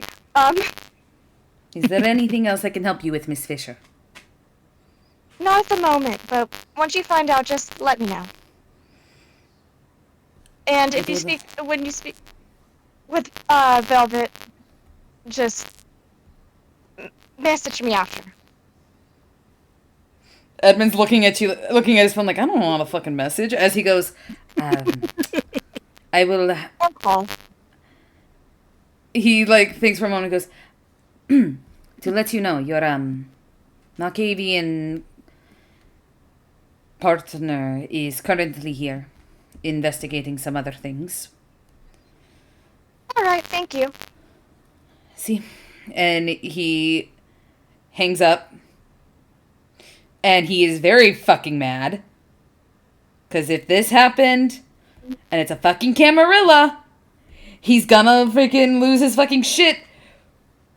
Because they've already fucked with his shit already. He's gonna go, he's going to ask his ghoul to go into the contacts, find Velvet, and have him call her. Alright, we will cover that phone call in a moment. Lydia, as soon as you hang up with Edmund, you see Laron calling you. Because I know you met up at Tia, I'm gonna, like, raise my eyebrow a little bit and answer just, hello? Lydia, darling, I have a question for you. Yes? Could you do me a favor and explain to Tia the ins and outs of, oh my fucking god, Succubus Club? She's interested in starting a career there, and I figured you might have the best insight as to how she could go about that. Yes, put me on. Yeah, pass the phone number to Tia. Yo. Hello. Hi. So, you wanted to learn more about the Succubus Club? Yeah, is it a strip club or a music club? It's both. So, the best way to explain it is a space that travels from place to place, held in certain locations, and it is for kindred only, and we get to... How do I word this? You get to let loose. Exactly, you get to let loose and fulfill a lot of your desires. Neat. There's drink debauchery. There's an area where a lot of kids could go in and go at it. Just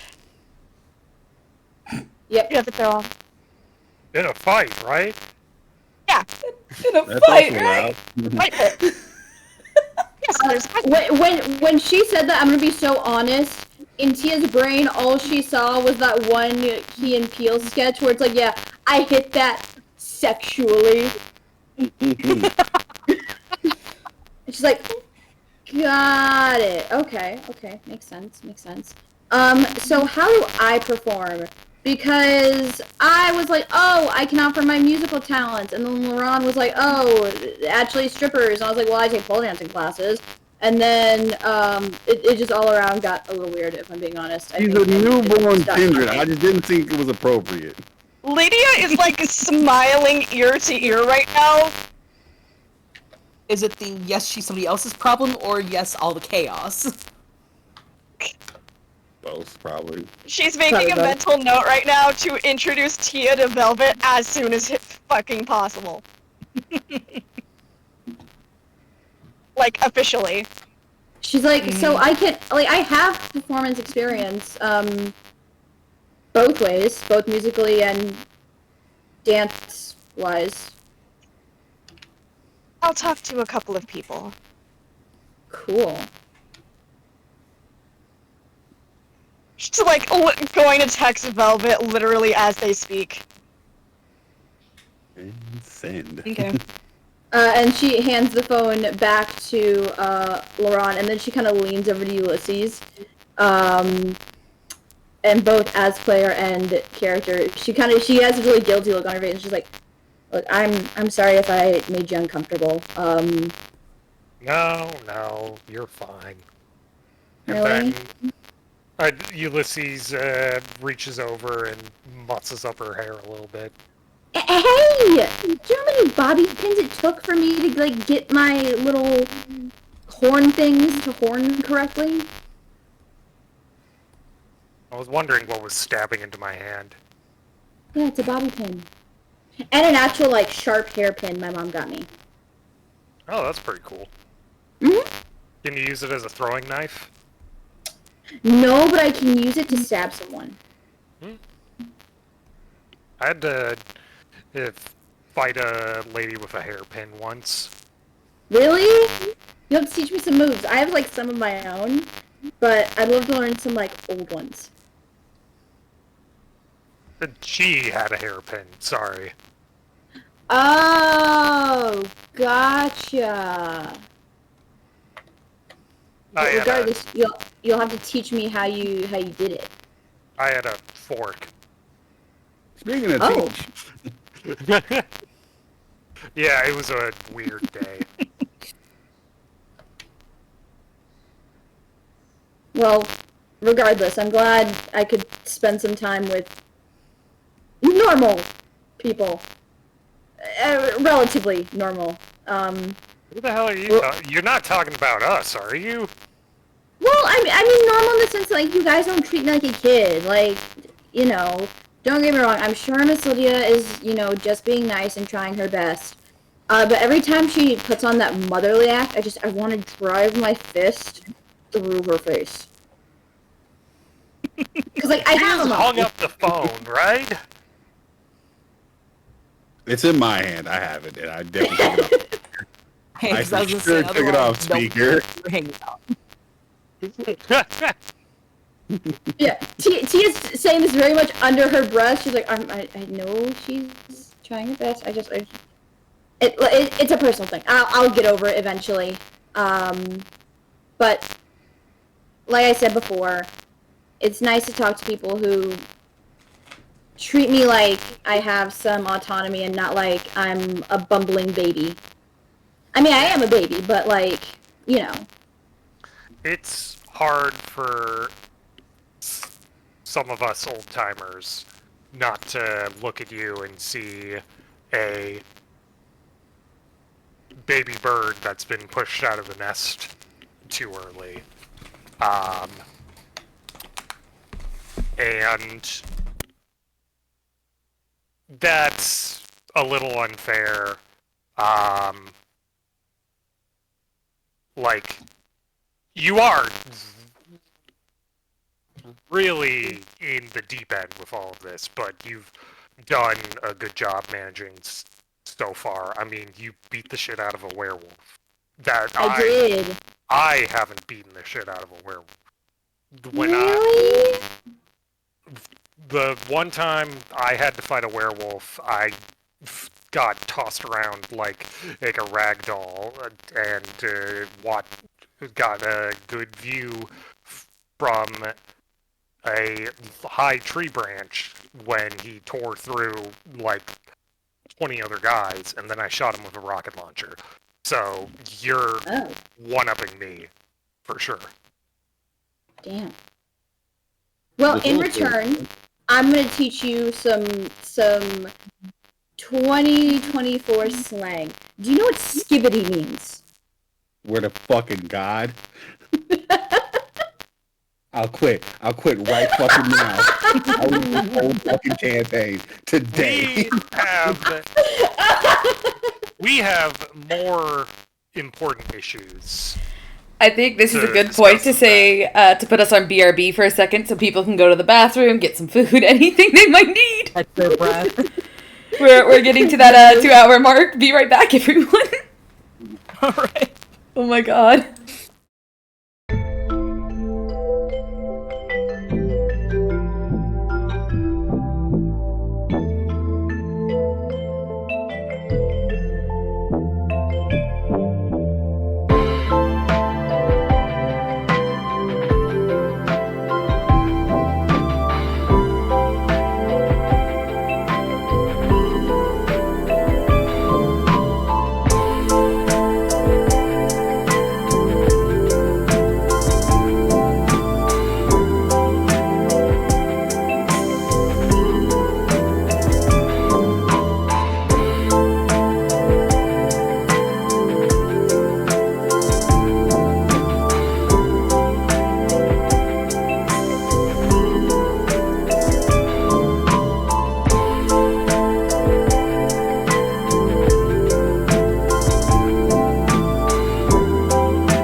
we're back.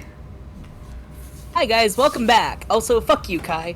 The hate I get that's absolutely unsolicited. I'm the nicest motherfucker here.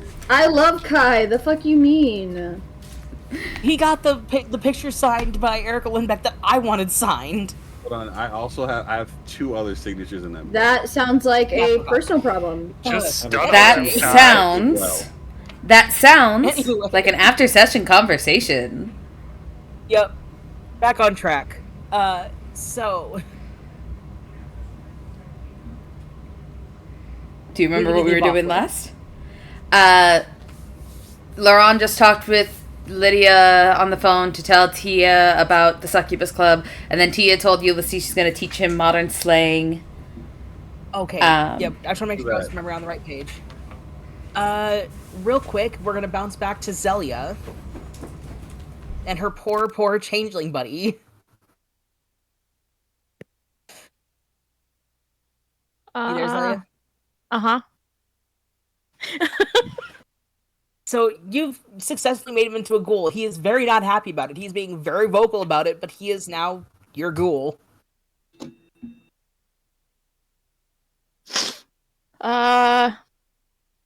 Just in her own mind, for shits and giggles, she does the whole like shy schoolgirl thing and has her little fingers poking together, and she's like, so that was actually my first ghoul.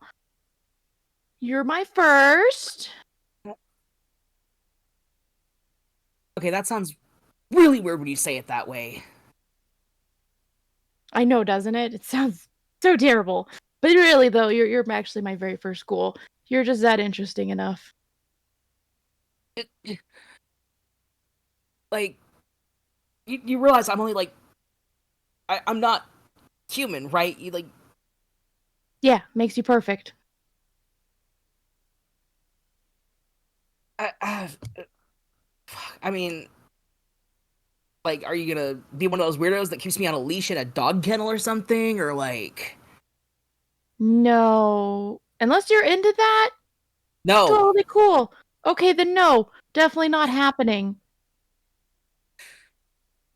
But you're my best friend now. Maybe not best friend. I got other friends that are higher than you. But you rank up there now. You are protected. Cool. Still kind of rude, but you know what? I guess it is what it is. At least you're not doing weird shit. No more weird shit. Cool. Like, this has been great. And he starts like finger gunning back towards the door, just like, this has been great. I'm gonna peace out. Later. No, that doesn't work with my plan. We need to get you a phone.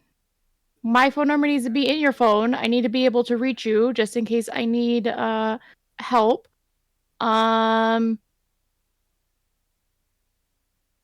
You're gonna learn very quickly that all my weirdness is usually just me just putting on an act, because it's easier to get information and to be a wallflower when people just think you're the crazy person in the room. I mean, okay, like, you're not gonna let me walk out of this room, are you? No, not until I have a way of contacting you, just in case I need you to run errands or, check into things, get other information. You have a very unique ability, and this would come in very handy for my line of work.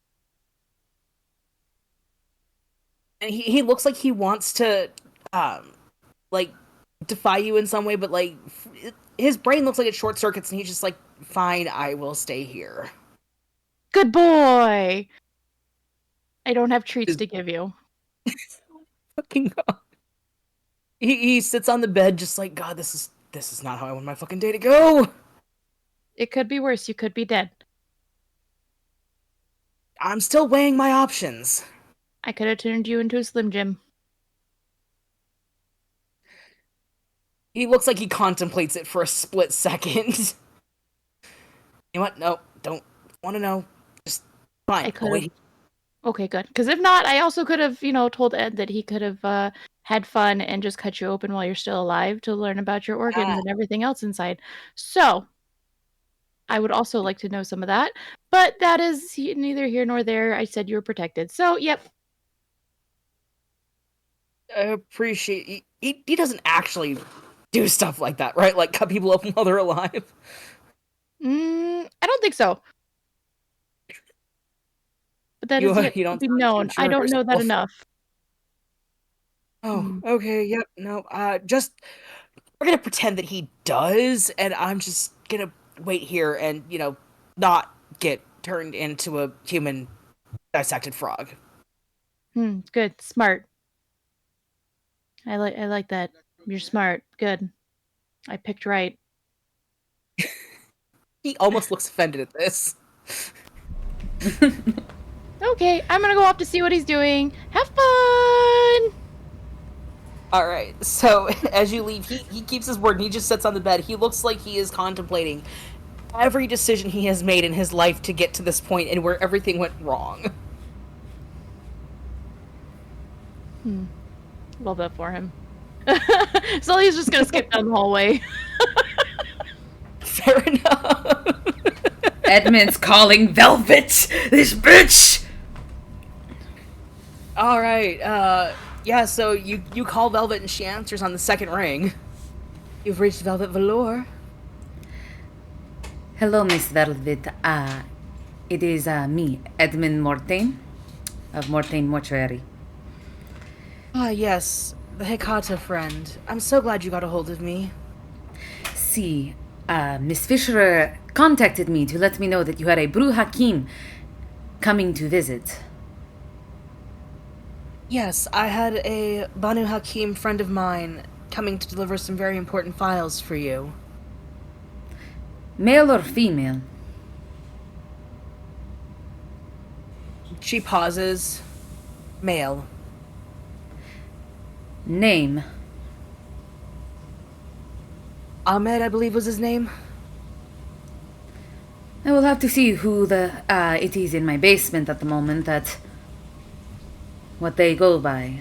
Last night I had a visitor break into my domain and frenzy try to attack me and get rid of bodies that I currently have. If it would help you, I can send you a picture of the messenger. That would help very much. He has his ghoul come over to help him. Wait, what picture? Where is she sending this? She's not gonna fax it. Don't worry. No, she does. While you're still on the phone with her, she does text you the image, and it looks similar to the guy in your basement, but something's a little off. But you can't quite place it. The person in my basement looks rather similar to this individual that you have sent, but something is not quite right with them. Well, if it was the man that I hired that broke into your domain, feel free to dispose of him as you wish. I only hire professionals, and they know how to follow the rules. If it is the person that you have sent, then unfortunately I did not receive the files. What files, might I ask, what are you sending over? It was mostly some files on the previous prince and some of his histories before he met his rather untimely demise. Might I ask why you are sending them to me? Listen, I adore Lydia. She's amazing and sweet, but given her history, I didn't want to risk these files falling into the wrong hands. Nothing against her. She was young and in love, but even then, the heart can only be trusted so much. Whose hands are you trying to keep this out of?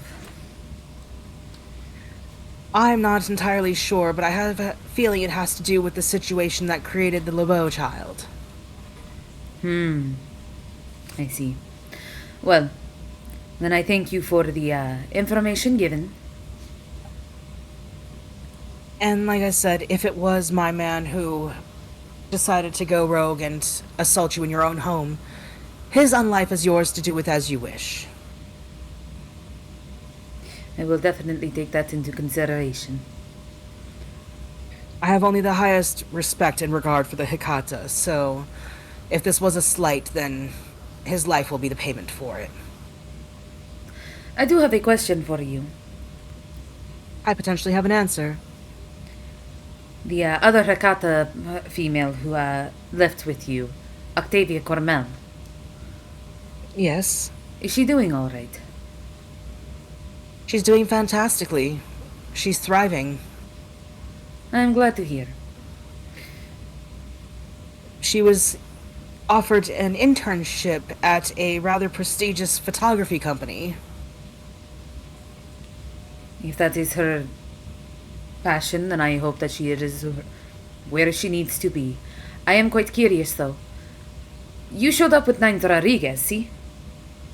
Yes.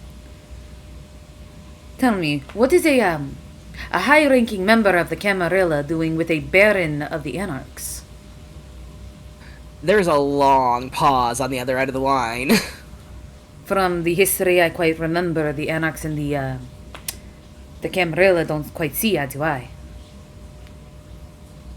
There's, things that we are handling at the moment that require both of our utmost attention, and I cannot describe the nature of our partnership at this moment as we are still working out some very, how do you say? Lie detector.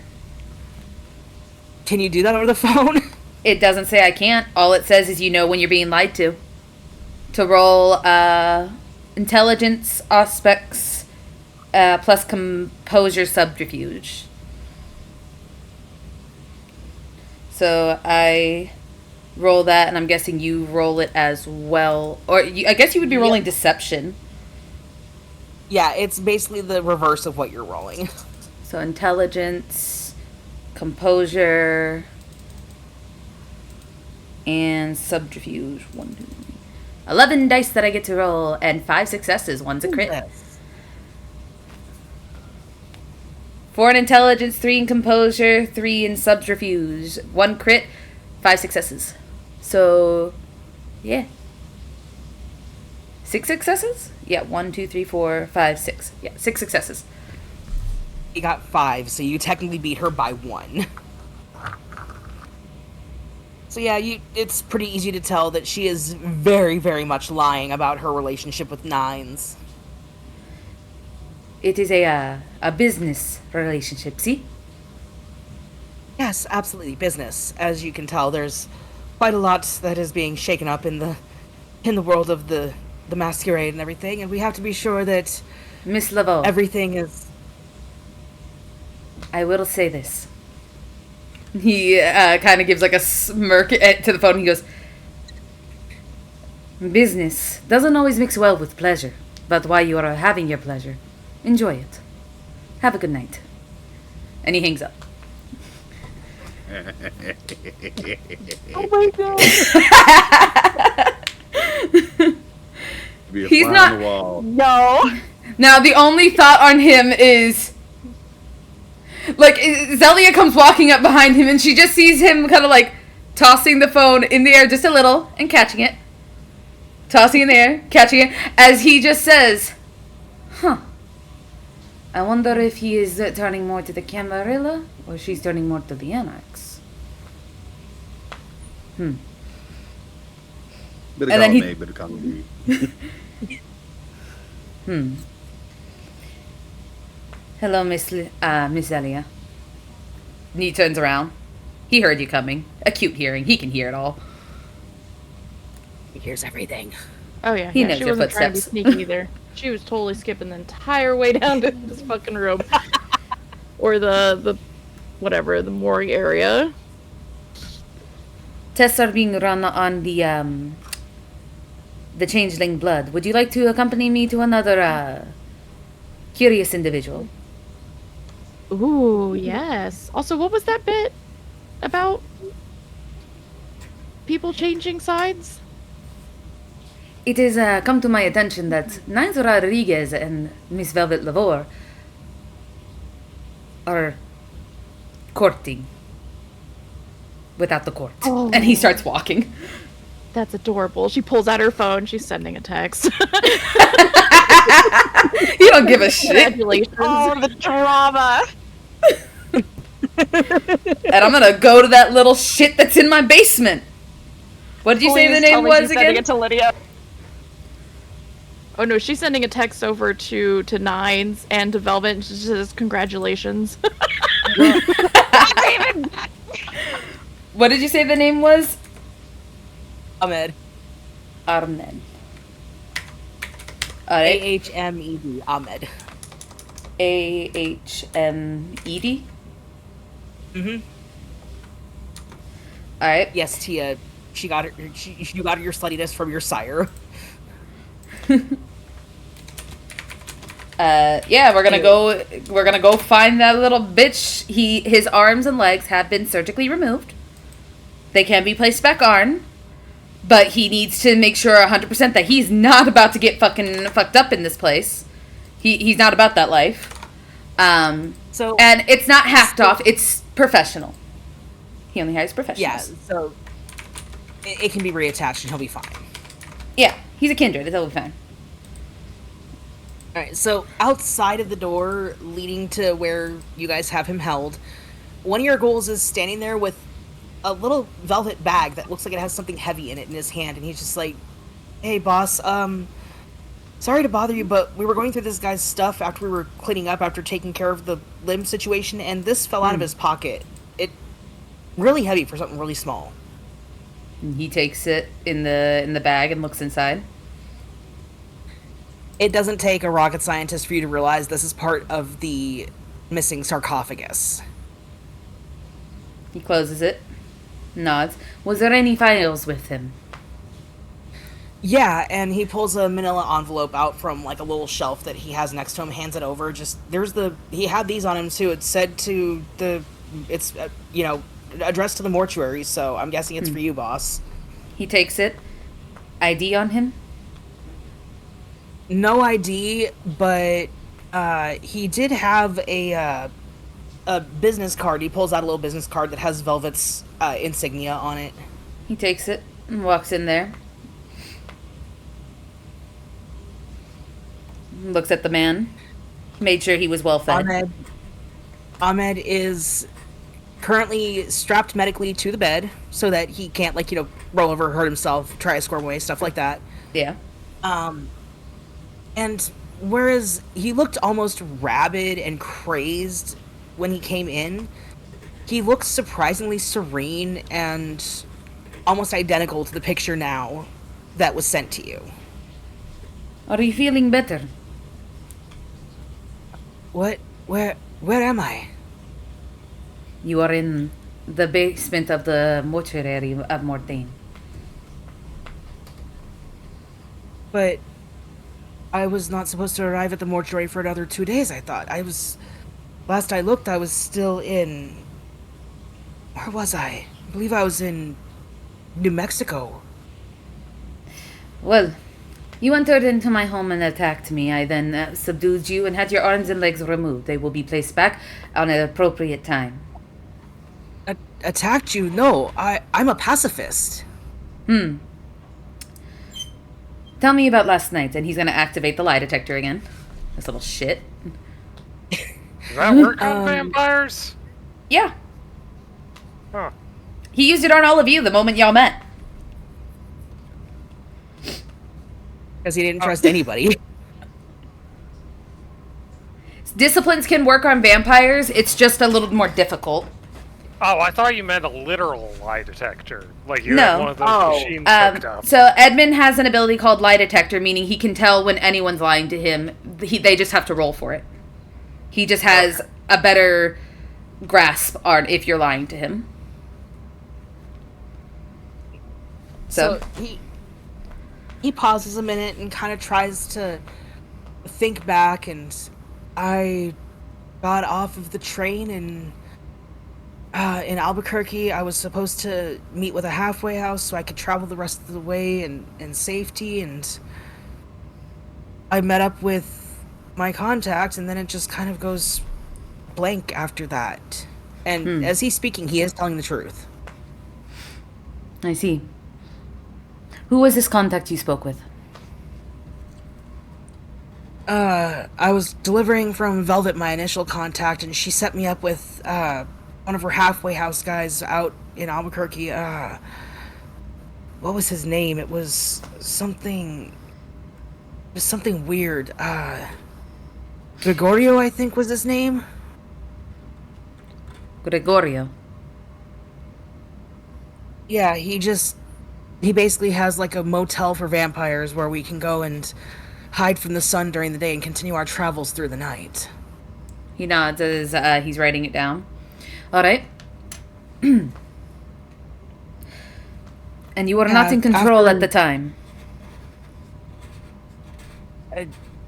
If I'm at my destination, which I'm assuming is in New Orleans, then I'm missing about 2.5 days worth of memory. I mean, granted, I felt a little tired after that stranger at the station bumped into me, but I just assumed it was because it was near dawn and I was exhausted.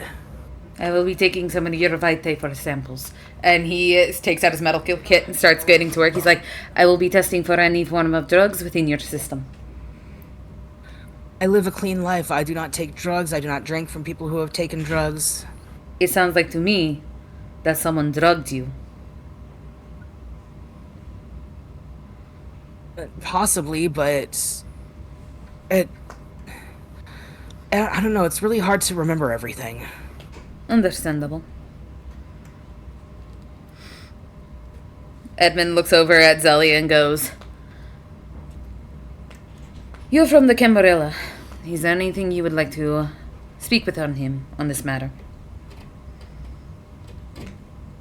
Possibly. Actually, DM, would I be Yes. able to use premonition to see possible events? Absolutely, you can try. Hell yeah, let's go. Oh gosh, she gonna get weird. So Zelia's gonna walk over to him, kind of hold out her hand, and she's like, if you don't mind, I would like to see a few things. He kind of looks to where his arms and legs should be, considering he doesn't have limbs at the moment. He's just like, I'm not exactly going anywhere, am I? Okay, but I can still get consent. God damn, okay. Apologies, as you can understand, and he again nods at his body, I'm having a really rough night. Well, we would like some answers, so give me just a bit. And she's gonna kind of just lightly just touch on his shoulder and do premonition. Awesome. So, are you just kind of doing a broad looking at everything, or are you zeroing in on when he said that he remembered? Zeroing into when he last remembered, like who bumped into him, kind of that whole event, because something clearly happened at that moment where he got this velvet bag and doesn't remember anything after that. Alright, so for this, because you do have to focus in, I will say make an intelligence and alertness check.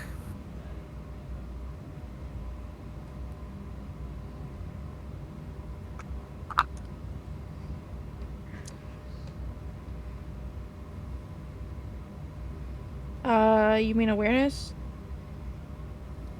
No, alertness. It's under talents. Boop, boop, boop. If you don't have alertness, then you can make it awareness. Yeah, I was like, I don't see alertness on here. Weird. Yeah, we'll make it awareness, since you know kind of an idea of what happened, so you know where to look.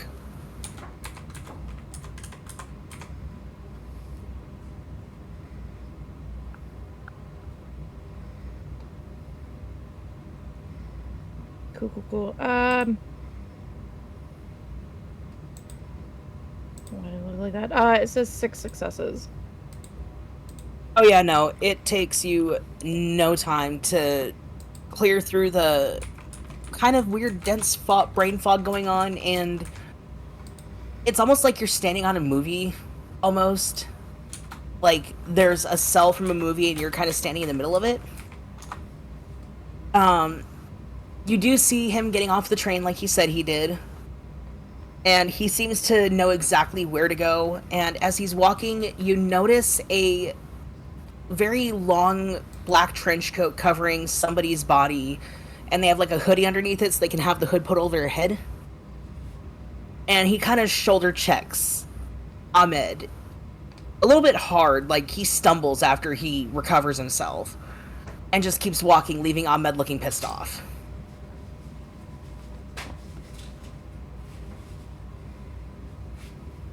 Alright, yeah, she's gonna relay that message to both of them. And then also looks at them and be like, that's probably the moment you got an extra package. Extra package? What are you talking about? Do not worry about it.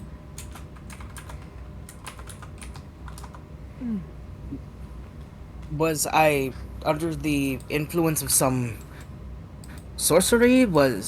It is possible. Did you think I was poisoned? Like, if you have an idea, I would like to know what's happened. That we will tell you about. The package is not needed. Is a need-to-know basis at the moment. I will say... If it was on my person, I feel I need to know. Considering Miss Lavore said that since you came into my domain and attacked me, your life is forfeit to me, I think you will know what I allow you to know. See? I suppose. And he looks a little taken aback at the comment of his life being in your hands, because he genuinely doesn't remember what happened. So he's just like, was I a horrible person? Did I break my pacifist vows? Do I need to go, like, commit seppuku? No. I don't know what happened during your travels during the days, but you broke into my domain, tried to shove me aside, and tried to get to a body for some reason that I have in my mortuary. I subdued you with plant magic and multiple dead bodies. And a sedative. My deepest apologies. I won't even harm people that I'm feeding from. I'm very much a pacifist. I would never have done something like this. I can tell you are telling the truth, which is why I'm letting you know now. I am going to put your arms and legs back. He does have, his specialty is craft sewing. As he says, I will put your arms and your legs back on. You will be able to walk out of this building. As long as you help within the research of what it could be that possibly happens, no questions asked. See? If Mistress Velour has put my life into your hands, then yes, I am in agreement. Alright. Awake or unconscious? I do not feel pain. That is not what I asked. I do not mind being awake. When I was still alive, I was born with a defect that caused me to not be able to feel pain. It is always better to ask at least. And Edmund's going to get his gloves and stuff on, and he's going to start getting to work, basically looking at Zelia like, if you want to have a conversation with him, you can.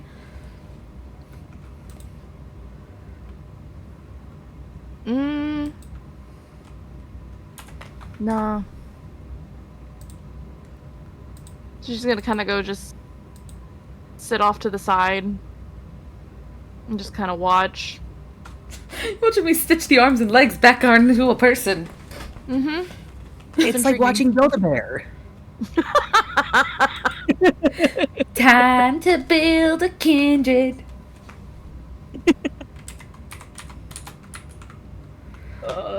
Alright, yeah, so while that's going down, Tia, Ulysses, and Laurent, what are y'all's plans after the coffee shop? I'm taking Tia to a gun range. Fuck yeah. Tia invites Laurent to come with them. Let me see. Hold on. Let me look at LaRon's just gun stat real quick. You See want if to he has shoot good shit? firearm. Oh, he has 0 actions. So, he considers it for a moment. He says, y'all go on ahead. I'll meet you later. I need to go Spend and time talk with your girlfriend. potentially no idea what is right now. That said, I think there's a couple folk I might need to communicate with if I'm going to make this Elysium work. I'm gonna need a couple more bodies on hand to what Ulysses alone can offer. So I need to go talk to some folks, call in a few favors.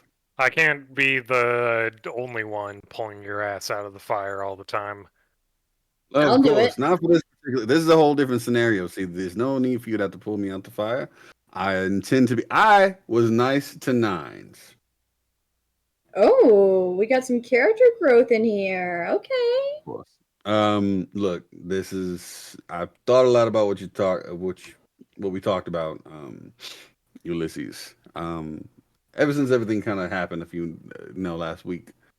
I've been off my game. I've been off my rhythm. I've been letting things rile me up a little bit too much, and that ain't usual for me as far as I'm concerned. So, time to get back to bare bones and get things working. So, we're going to.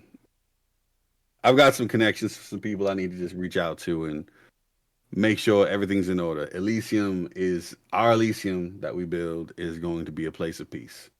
In order to guarantee that peace, I need to make sure that I have folks who can handle any and all threats that might loom. Now might be a good time to call up Miss Laveau again and see if you can cement a lasting alliance. I know things are complicated between you two. What, did you two like used to date or something? Yeah, long time ago. It was Nice. one of those things that happens for people who live long. But you raise a good point, Ulysses. I shall go see if my wonderful ex is willing to have a conversation with me. All right. So on that note, guys,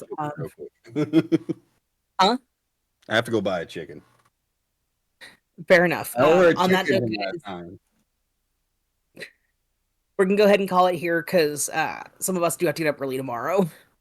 Boo. I know, but being a responsible adult has to come first. Boo. Mags, if you've got a second, I was What's up? out of blatant curiosity, I was wondering, what kind of gun did Edmund give to you? Hold That on. is actually very important information to have. Yes. Pistol. He gave Tia. If it'll ever load. Because Tia didn't ask at the time. I had stuff pulled up, and I'm like, okay, I guess it's not that important. It's a gun. She's excited. I can provide you some Italian handguns if you want. Thinking. So, there's two that I think Edmund would give her. Just purely on, like, looks alone to match Tia's vibe. And it would either be, if this will allow me to, this one, which, like, Edmund is old-fashioned, he is. But, like, modern age requires modern shit. And when Tia proves that, she's responsible enough with something that, can kill people, he will probably move up to giving her something a little more, because the Hakata are like, mafia, essentially. If she could prove that she's responsible enough with this gun, he could probably boost her up to something cool like this. So going from a Brixia 1911 to an FAP MK85. Okay. Yeah. You say modern problems, modern solutions, and the picture you post is a 1911, which was made in 1911. This is his modern, bitch! This is modern as he's getting so far. You're lucky he didn't give you a freaking vintage gun. Edmund was That is probably around when Beretta, the company, was founded. Edmund, most likely his family, arquebuses. Most likely his family literally owns that place. But Edmund's been around since basically some of the witch hunts. So yeah, he'd been around. He's 333. No, he's 350. Sorry, he's 350 right now. Leave him alone. He's an old man. Thank you guys for joining us for the stream. Hope our viewers enjoyed that. Sorry for gun nerding out at the end. You're good. Be sure to join us next week for next Wednesday, A Song of Sweet and Sour. We took a hiatus last week, but we'll be back next week. Yep. Make sure to tune in for Sunday, for that will be the day that I do the last session to A Taste of Divinity. And then the 20th? After A Song of Sweet and Sour on the 20th, you will see me go back to the WTFs with maybe someone new to say hi to. Oh, whoa. Yeah. And also, keep an eye out for possibly a quick V.T.M run shot by yours truly. With a couple of the players. And I could be a player. Yep. Q will be a player. It's possible Fabi's going to be a player. It's going to be fun. It's going to be weird. It's going to be difficult because it is a one-shot. You guys will be a decent level. And I have my own twist on how I want to do these character sheets. Ooh. Very D&D inspired. Anyway, talk to you all later. Hope you all have a nice night. Bye-bye. Good night. Good night.